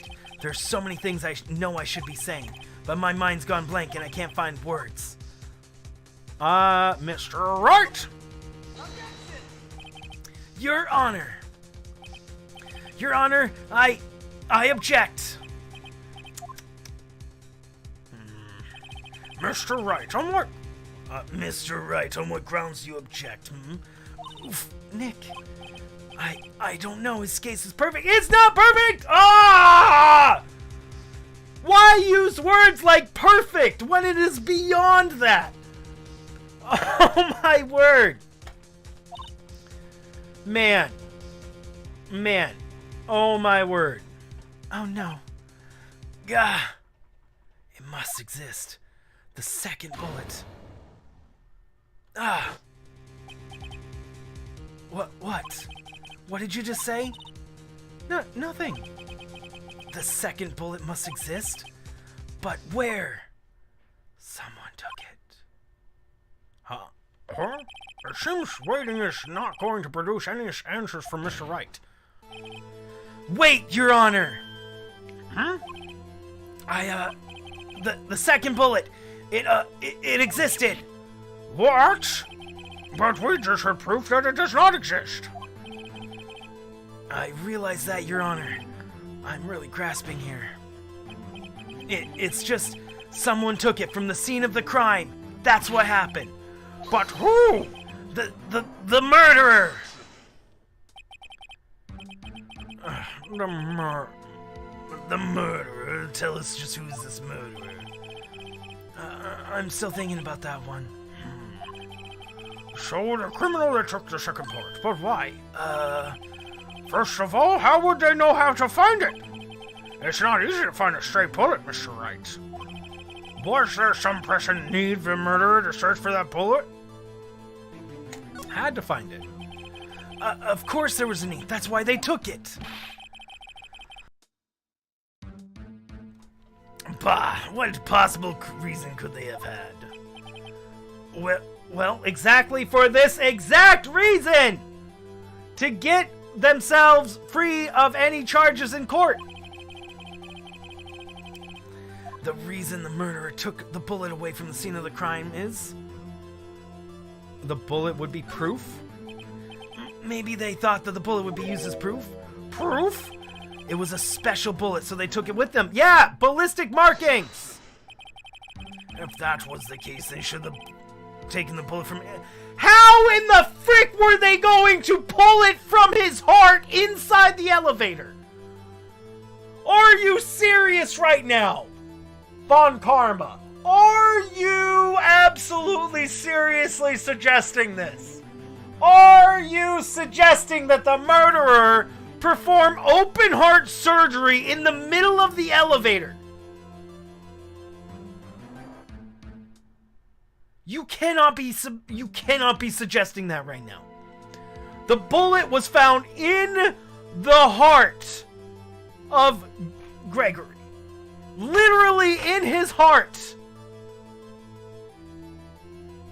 This man is suggesting that the murderer would have just started digging around inside there to steal the bullet when they could have just like, oh, here's the bullet. Oh my word, bro. Why would they only take one of the two shots fired? They couldn't get to the other one. Oh, right. Mr. Wright, have you really thought this through? I'm gonna have to penalize you. Bro! I'm so offended! That is so dumb! This is so dumb, bro! Oh my word, bro. Why would the murderer have spent time to look for the strayed bullet? I haven't got a clue. What's wrong, Mr. Wright? The murderer had no reason to take the bullet. You don't want to admit it, but it's true. Had to take it. Had to take it? The murderer? What does it mean? Are you saying if frickin' Mia tells us here that the frickin' bullet was gonna be used as proof and we just got in trouble for it, I'm gonna be so upset. You're thinking too normal. Think crazy. Don't think why the bullet was taken. Think why the bullet had to be taken. Mr. Wright! Yes, Your Honor. I have no idea what I'm doing. Well, the murderer had no intention of taking the bullet from the scene. But the murderer had to take that bullet. Had to, Mr. Wright? What do you mean? Well, for instance what? Maybe the bullet, hit the murderer? The bullet hit the murderer? Just saying, for instance. I mean, if it hit you, you'd have to take it with you. Yeah! The same reason why you wouldn't perform open heart surgery in the middle of the elevator. So, you know what this is saying, guys? Do you know what this is saying right here? That the bullet was proof. Grr! Oh my word, literally that option I chose that I just got penalized for is literally the answer. Man. It's not like you could perform surgery right there. That's what I'm saying! And Von Karma is apparently saying that that's an easy thing to do. You know. Wait a second. I was just talking the top of my head. What if that's really what happened? Let me get this straight. So at the time of the murder, the murderer themselves was shot. and they left the bullet still inside them, thus leaving only one bullet to the scene of the crime. Yes, that's how it works. No, the bullet couldn't have been inside the dude because it went through the freaking window. The other bullet went through the window, therefore they had to pick it up off the ground or something to take it away. Yes, it could have had the blood of the murderer on it, sure, something like that. But still, it had to go through because the bullet put a hole in the window. But there's a problem with that. The other two people rescued from the elevator, Miles, Edgeworth, and you, are both unharmed. So that would mean... The murderer came from outside, yes.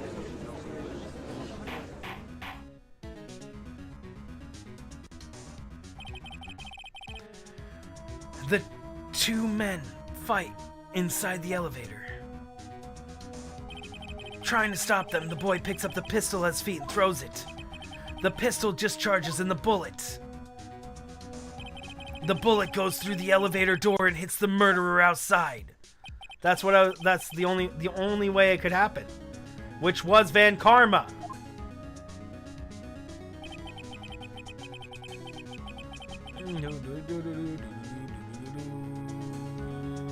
I can't tell a single picture, any pictures of profile pictures, Pokemoner, but if that's what you're asking, then I'm gonna say a strong no. If you have to ask that, then I'm gonna say no. Like, imagine if Francis asked me if the person in his profile picture was him.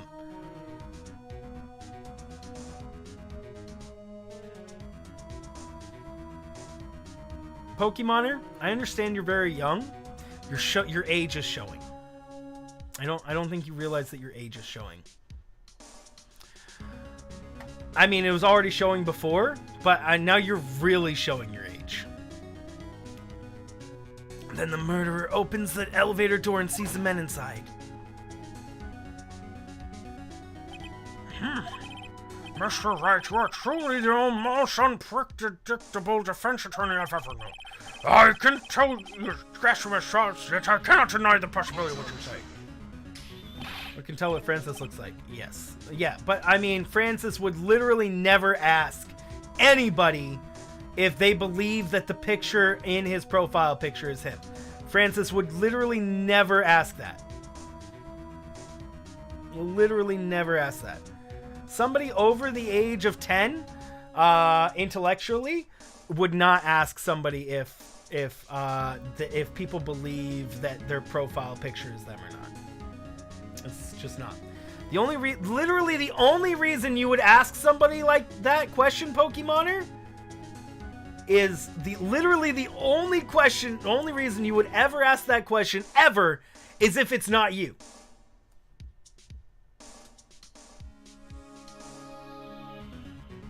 Think about it, Pokemoner. Think about it. Who would ask that question if it is them without anybody bringing it up first? You bring it to our attention that it asking if we believe it or not. Think about that, Pokemoner. Use critical thought. Use critical thought for 2 seconds. I've been streaming for years now. Do you think people come in and say that stuff when they're not being facetious? It's that Sonic person. Oh, it's the same person? Oh, you can time them out and ban them. I wasn't paying attention. They're being racist before.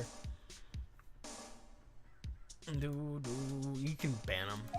Pokemoner already proved that they're a child. I was giving them a chance because they were trying to be nice.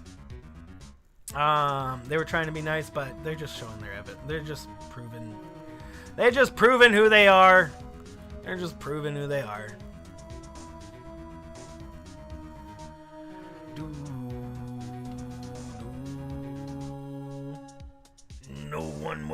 No one involved with the incident was wounded. There was no murderer. No one was wounded at the time of the incident. Well, He ran away, bro. Why would he stay there? Why would the person who did the murder stay there to show that they got wounded? Why would they do that? That is so dumb. Why would anybody even think that they would do that?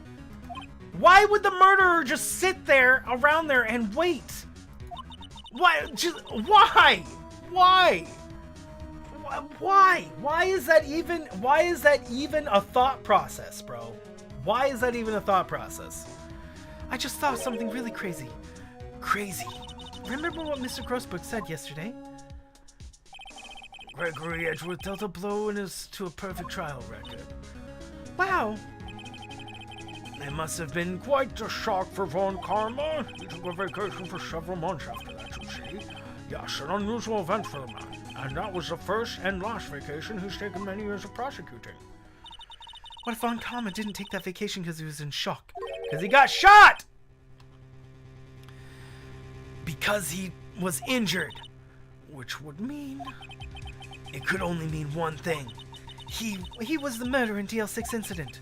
He was the man who shot Gregory Edgeworth. It was Von Karma. Oh, man. Something wrong, Mr. Wright? You seem dazed.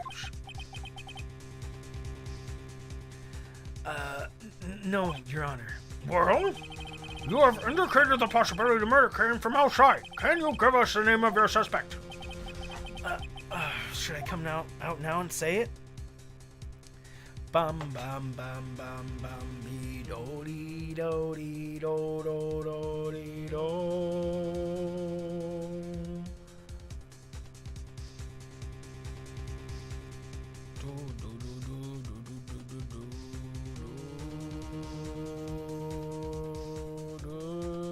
Can we even go?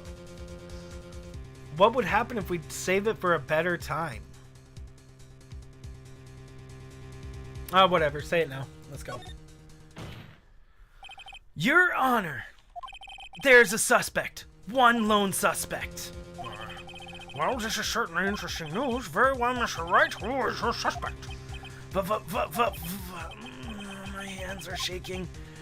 What? Von Karma! Von Karma?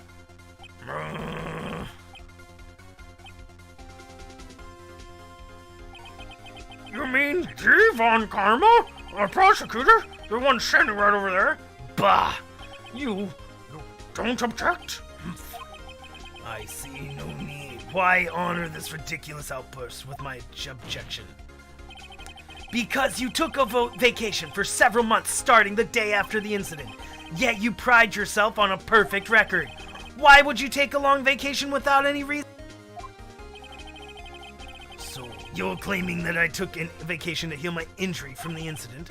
Fascinating. Prove it. I would have needed surgery, no? Where did I go into the knife, Mr. Wright? Bring the doctor that operated on me. Have him testify. Nick, let's find out who his doctor is. It's no use. Edgeworth? I know Von Karma. Perhaps too well. He's perfect. He wouldn't leave clues. He probably didn't undergo surgery. That would leave a doctor as a witness. Metal detector time! Nobody's that perfect. So, what, Nick?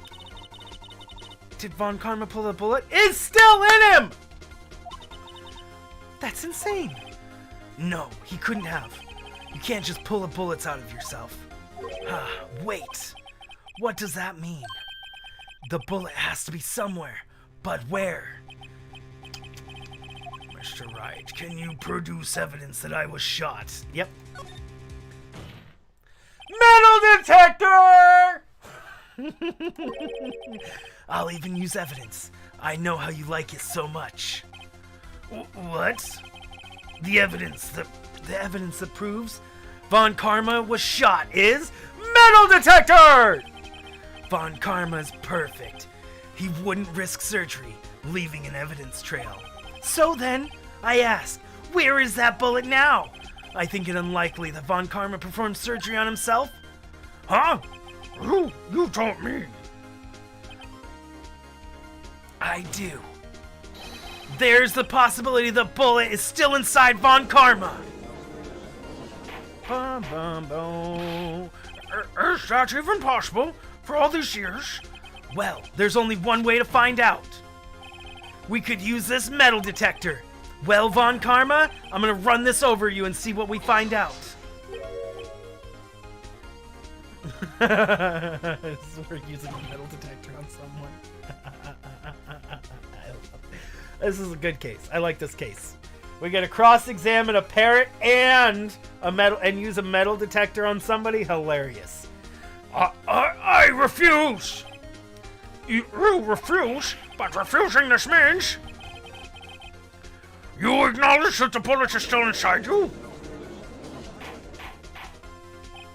Order! Order! Order!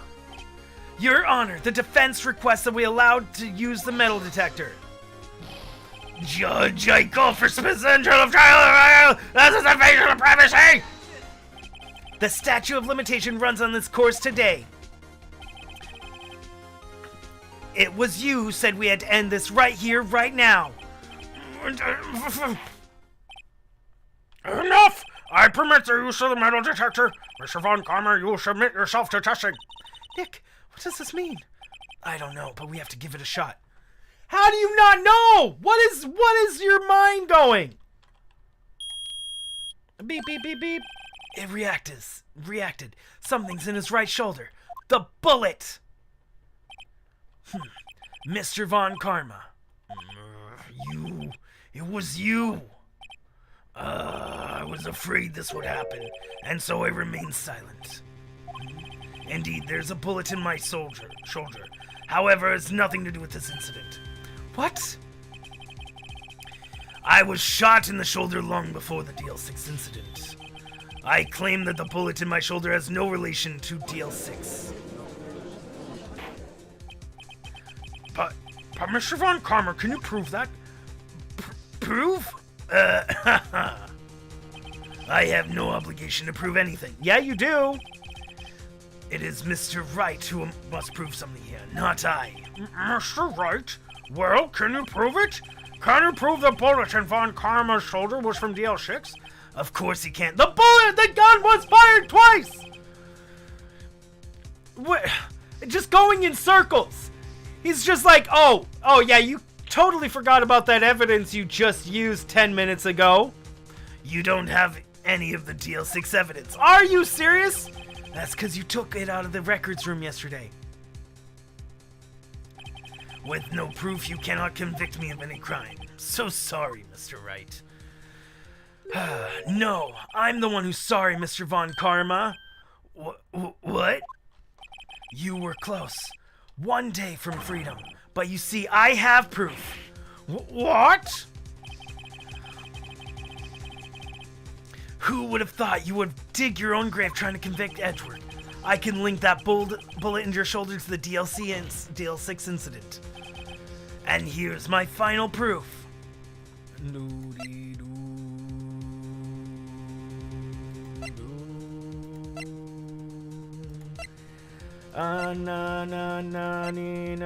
Is there some other proof I could use? I mean, well, I would say we do the ballistic markings and we compare the ballistic markings, but we don't have time to get the bullet out of his shoulder, right? We don't have time to get the bullet out of his shoulder and compare ballistic markings. So, I mean, we go with the double gun fired situation.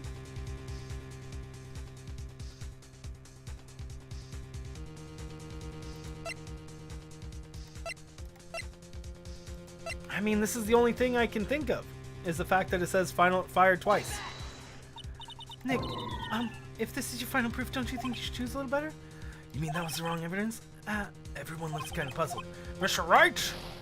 Bro, are you serious? I think you better dig the right evidence. Right, you got lucky. This next one's real evidence, okay? What?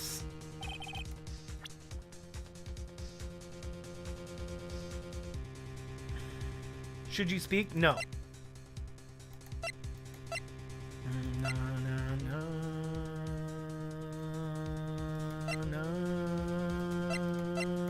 The only other evidence we have is the bullet. Is literally the only other evidence we have is the bullet.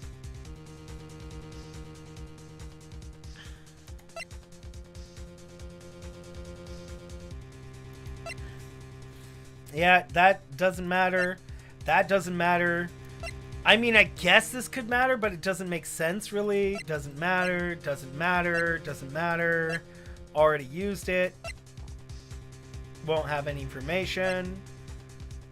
Didn't work. Doesn't prove that he got hit with a bullet. This is the only thing. But we can't get the ballistic sightings. Bro, that's a bullet? Where did you get that? But how can we compare the ballistic things? We can't compare the ballistic marks. This doesn't make any sense. This is the bullet used on the DL6 incident. This was taken from the heart of the victim, Mr. Gregory Edgeworth. The bullet is preserved quite nicely, with all the ballistic markings intact. Ballistic markings. You may recall the term. It came up in the first trial 2 days ago.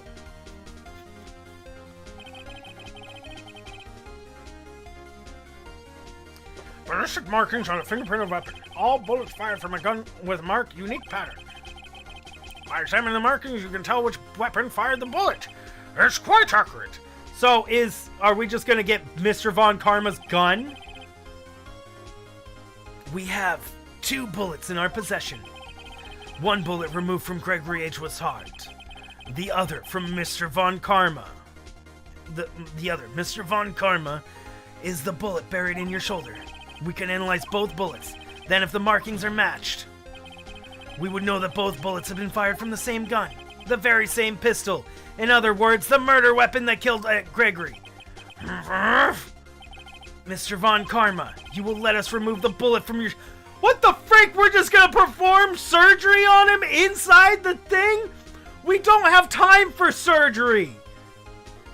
I mean, yeah, I would say that's the best way to do it too, but we have to get this done today, so they're just suggesting we just open up his shoulder right now and just take the bullet out.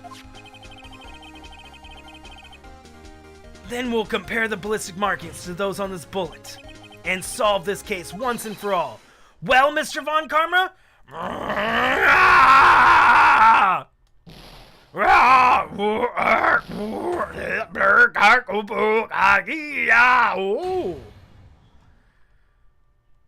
That scream. I've heard that scream before. Wait, I know. Help, I can't breathe. Quiet, I said quiet. You're not making this any easier. Stop breathing my air. I'll stop you. Stop breathing my air. Is it an hour? Gotta love the death wails, right? Get away! Get away from my father! Bang. No!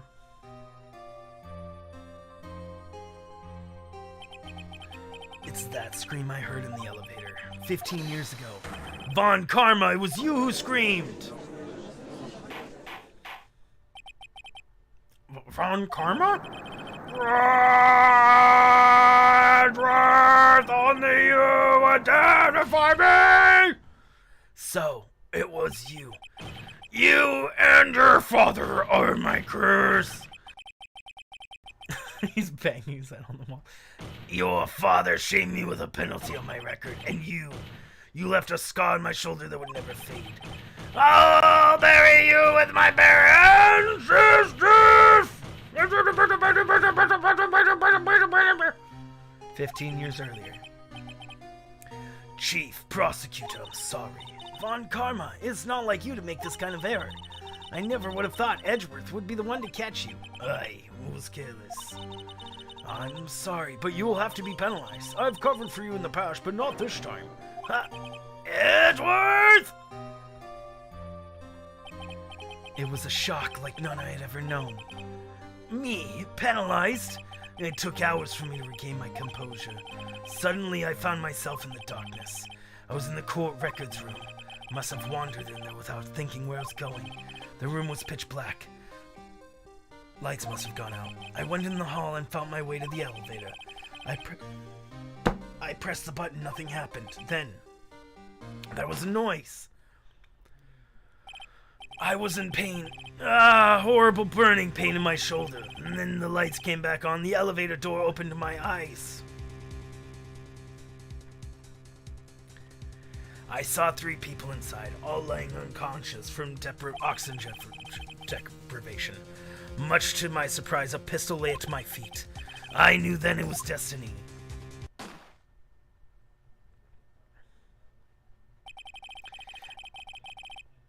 In his last moments, Gregory Edgeworth was still unconscious. He died, never knowing who had shot him. Later, he spoke through a medium, blaming Mr. Yogi. He was fooled. It was the perfect crime. Who would have thought? Another man who would have come to open up that elevator door. Judge, what are you doing? Do your job. Bring an end to this miserable charade. Now, end it. Very well. It appears that we have come a very long way to the end of this maze. 15 years later, Mr. Miles Edgeworth. Yes, Your Honor. You were innocent. You are innocent. As you said, it was all a nightmare. Yes, Your Honor. This court finds the defendant, Miles Edgeworth, Not guilty, but finds Von Karma guilty.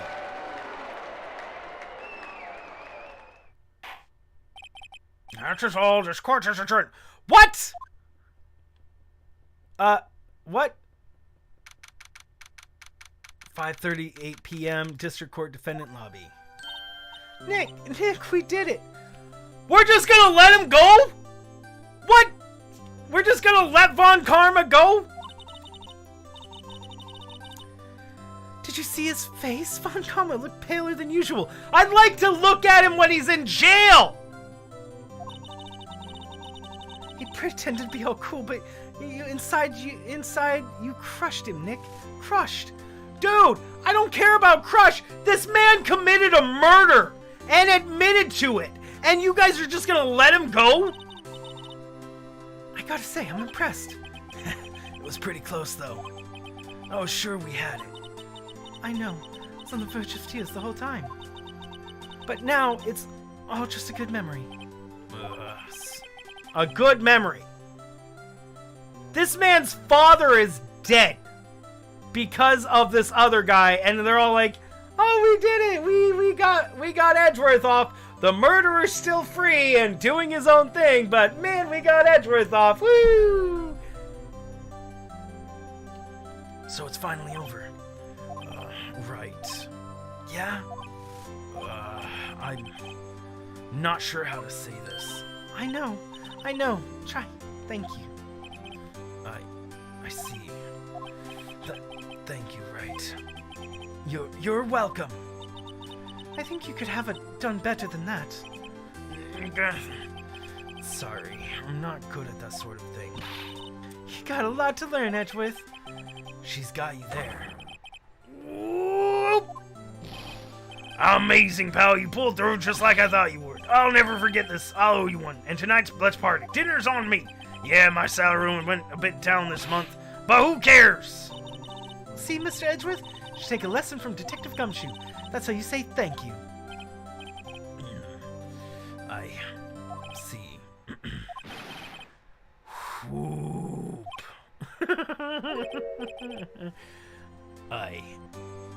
I feel foolish. Don't worry. Take it a little at a time. You'll get used to it. It's been 15 years since I've seen Edgeworth this unguarded. Hey, y'all! Vlada! Yo, great in there. Yeah, Thank you. yo, Edgeworth, congrats! Thank y'all very much. I knew you were innocent from the start, of course. Just look at you. You wouldn't stick your hand in the cookie jar if no one was there. You were the witness of the first day of the trial, weren't you? Yeah, well, let bygones be bygones, eh? speaking of which, what are you gonna do now, Lotta? Who, me? I went back to college. I gave up trying to be an investigative photographer pretty quick. Really? That's too bad. Huh? Isn't that the hot dog guy from the park? Huh? It's over, Nick. My life is over. Why the sad face, Larry? What happened now? Oh, Nick, I'm not long for this world. You don't look sick? It's Beyonce. She's gonna live in Paris. Paris, Nick. She's leaving me behind. Should have seen that coming. Yo, Edgy, there you are. Yes, here I am. Congrats, Edgy. Here's a little gift from me in celebration. Celebration? That's unusual for you. Harry Butts, you've come a long way tonight, too. My treat, pal. Huh? Oh, thanks. Looking forward to it. Yo, Nick. That's the suit that questioned me. When he says treat, that means not police talk for prison food, right? Right? I think you'll be fine, Larry. Right. Yeah?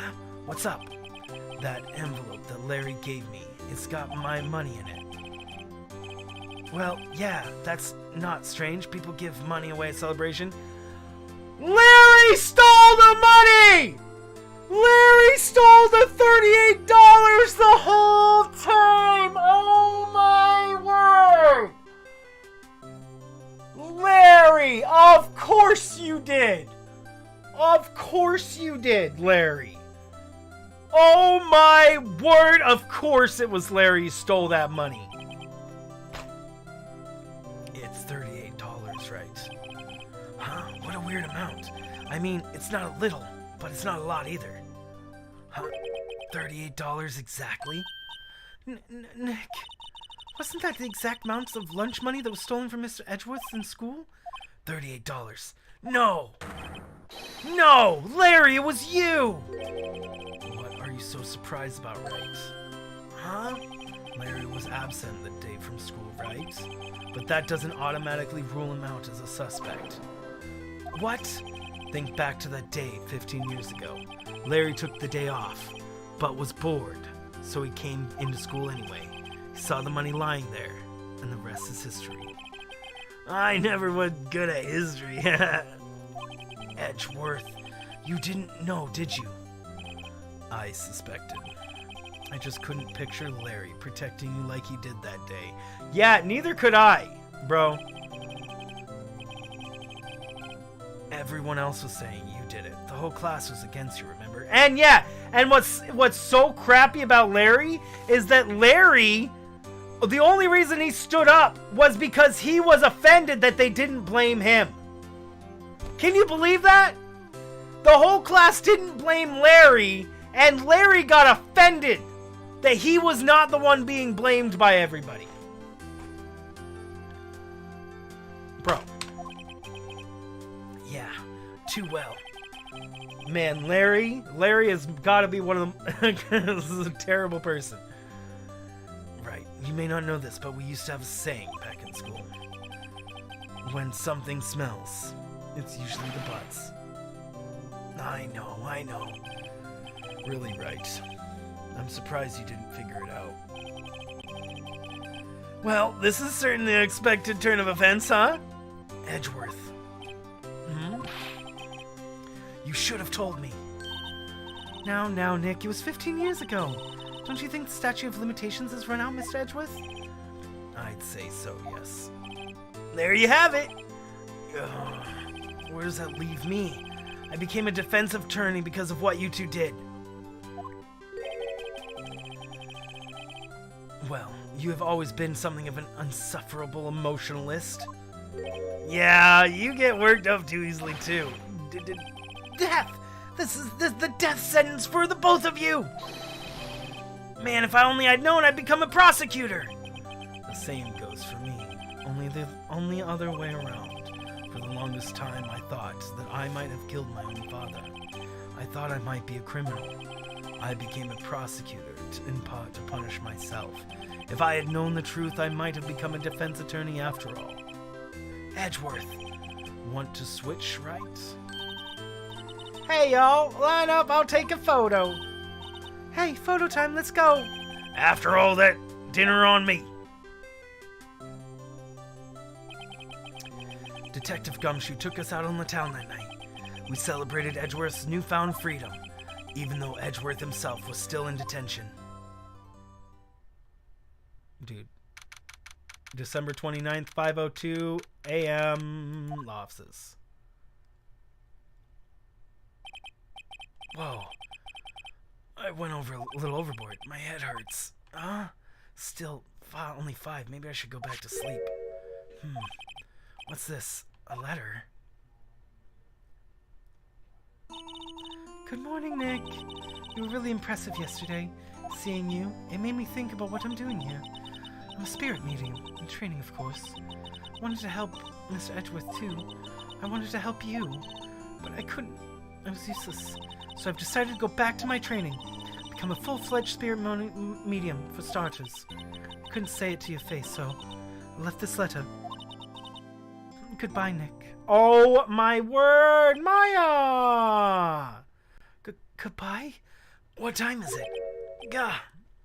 The first trains for the mountains have left already. Already left to the station. I guess I'm too late. Hey! Nick! Maya. So, you're leaving? Yeah. It's hard being a spirit medium who can't talk to spirits. And I think you'll do fine without me, Nick. Be good, okay?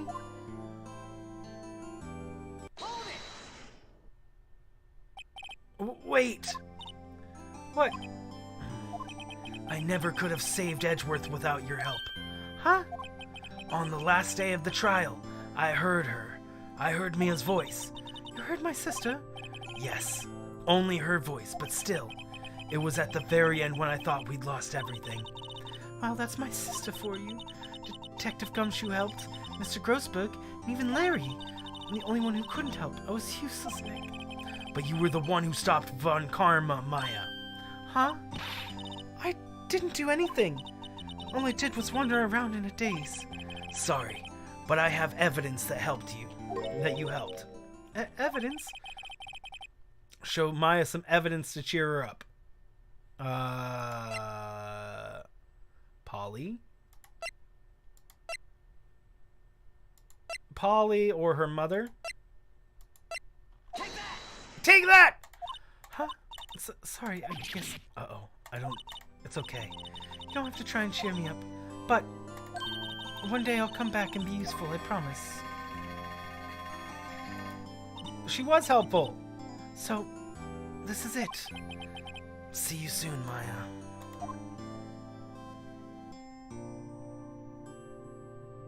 Aww. Thanks, Nick.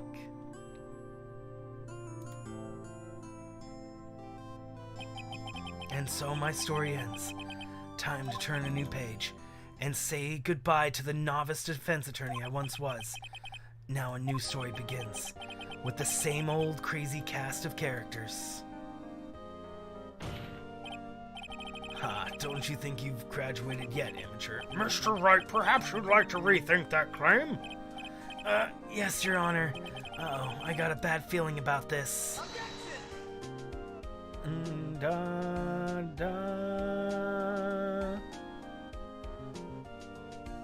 Direction. Do we just beat the game? Wait, what?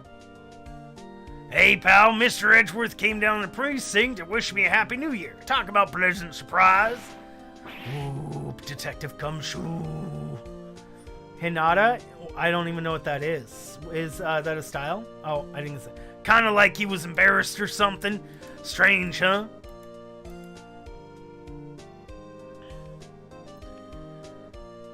Wait, did we just beat the first of the Phoenix Wright games? Nick, haven't seen him lately. Me? Been working at the cheese shop. That Missy's a nice lady. She's not exactly what you call a cheap date. Wait for the post-credit? Huh? Oh, she's in Hawaii now. Wait, this is the end of the game? There's only 4 episodes? Oh, Mr. Wright, I remember him. He's been busy lately. Now, nothing to ring my own bell, but I sort of taught him everything he knows. I'm sure he's grateful.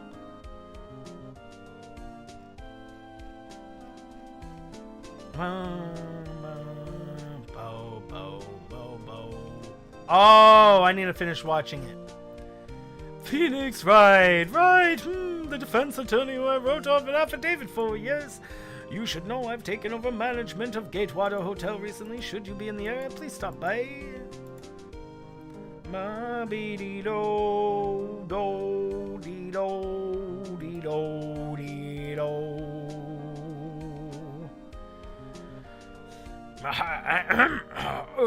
Excuse me, Phoenix Wright? Yes, misunderstanding. Was he not? I wonder how he's doing. Haven't heard of him late. Ah, the days of my youth. Ah, like the scent of French lemon, you see.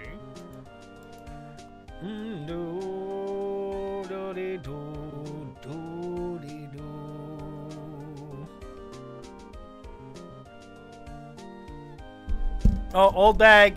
Phoenix Wright? An actor? I'm not buying it. You can be a star like Phoenix. Do you know that DVD's boxing is nowadays now DVD in 3 days? Every day. Keep us up. I can't even keep up.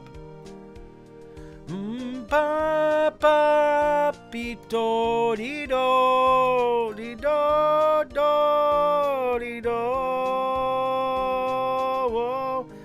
Sure that Mr. Wright a great deal. I'm keeping my face out of public eye until the show's over. I wouldn't want to ruin any kid's dreams, you know. Dude, I like Will Powers. Ba ba ba. Do do do do. I got a letter from Maya the other day. Sounds like she caught a cold standing from under the waterfall. I wanted to visit, but I didn't have time, so I sent her some pink princess trading cards. She said she can't buy them where she is. What kind of place is she living at anyway? Slow down, old bag. I know, that's what I'm saying.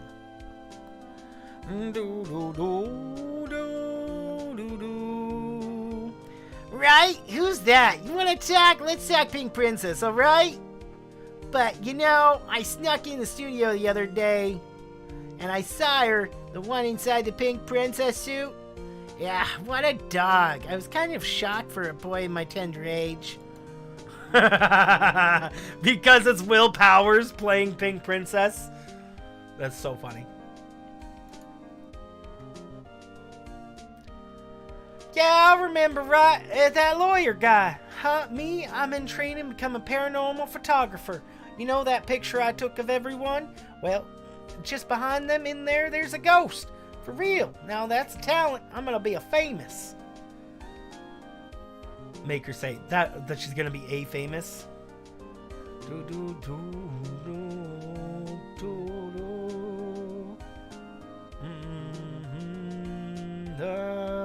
Oh, cause Mia's in the picture.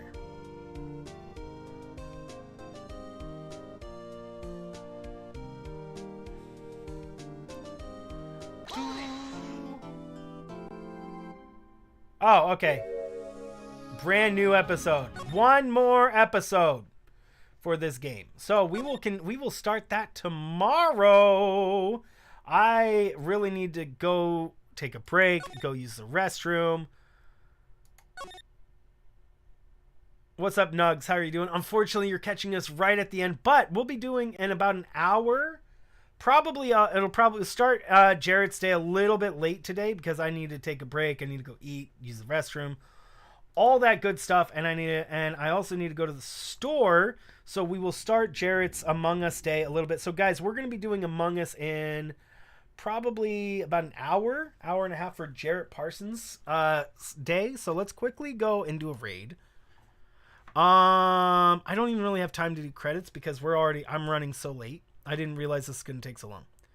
Do what we need to do. So we're going to be doing Among Us. Let's go raid Froggy really quick. And we don't have berries to get from the outbreaks, we're going to reset. As simple as that. Sing to us raid. Sing to us raid. Let's go do a sing to us raid over to Frog Enough. Boom. And he's playing some Arceus. Let's go. Sing to us raid. Let's do it. Let's do it. He started 26 minutes ago. He had to miss the rest of this because it went too long. I'm sure he'll want to know. Okay, I need to go use the restroom really badly. So let's go do a raid over to Frog Enough. There is. Dang, I need to do this. Hold on, there we go. Dark theme. Okay, hashtag sing to us raid. Thank you so much, Brandy. Thank you so much, Tiger. Sorry, I'm not gonna do the credits this time, just because I need to get going. Sing to us. So you heard that? Yo, hi, Raiders. Jarrett, we're gonna be a little bit later. Probably about a half an hour in. Sorry, Jarrett. Yeah, so I completely stopped. I can't do it. I'm sorry. How you doing? Yo, Brandy. Okay, guys, I will see you guys over there, and then in about an hour or so for Jarrett's day. I can't. This song is so good, I can't resist. Oh yeah, so good. I played Terraria with a friend. Here for. Because I wanted to. Only died a little. Thank you guys. I'm gonna say thank you guys for raiding with me. You guys are amazing. And then how are you, Francis? All right, I will talk to you guys later tonight in about an hour or so. Until then, stay amazing. That song was amazing.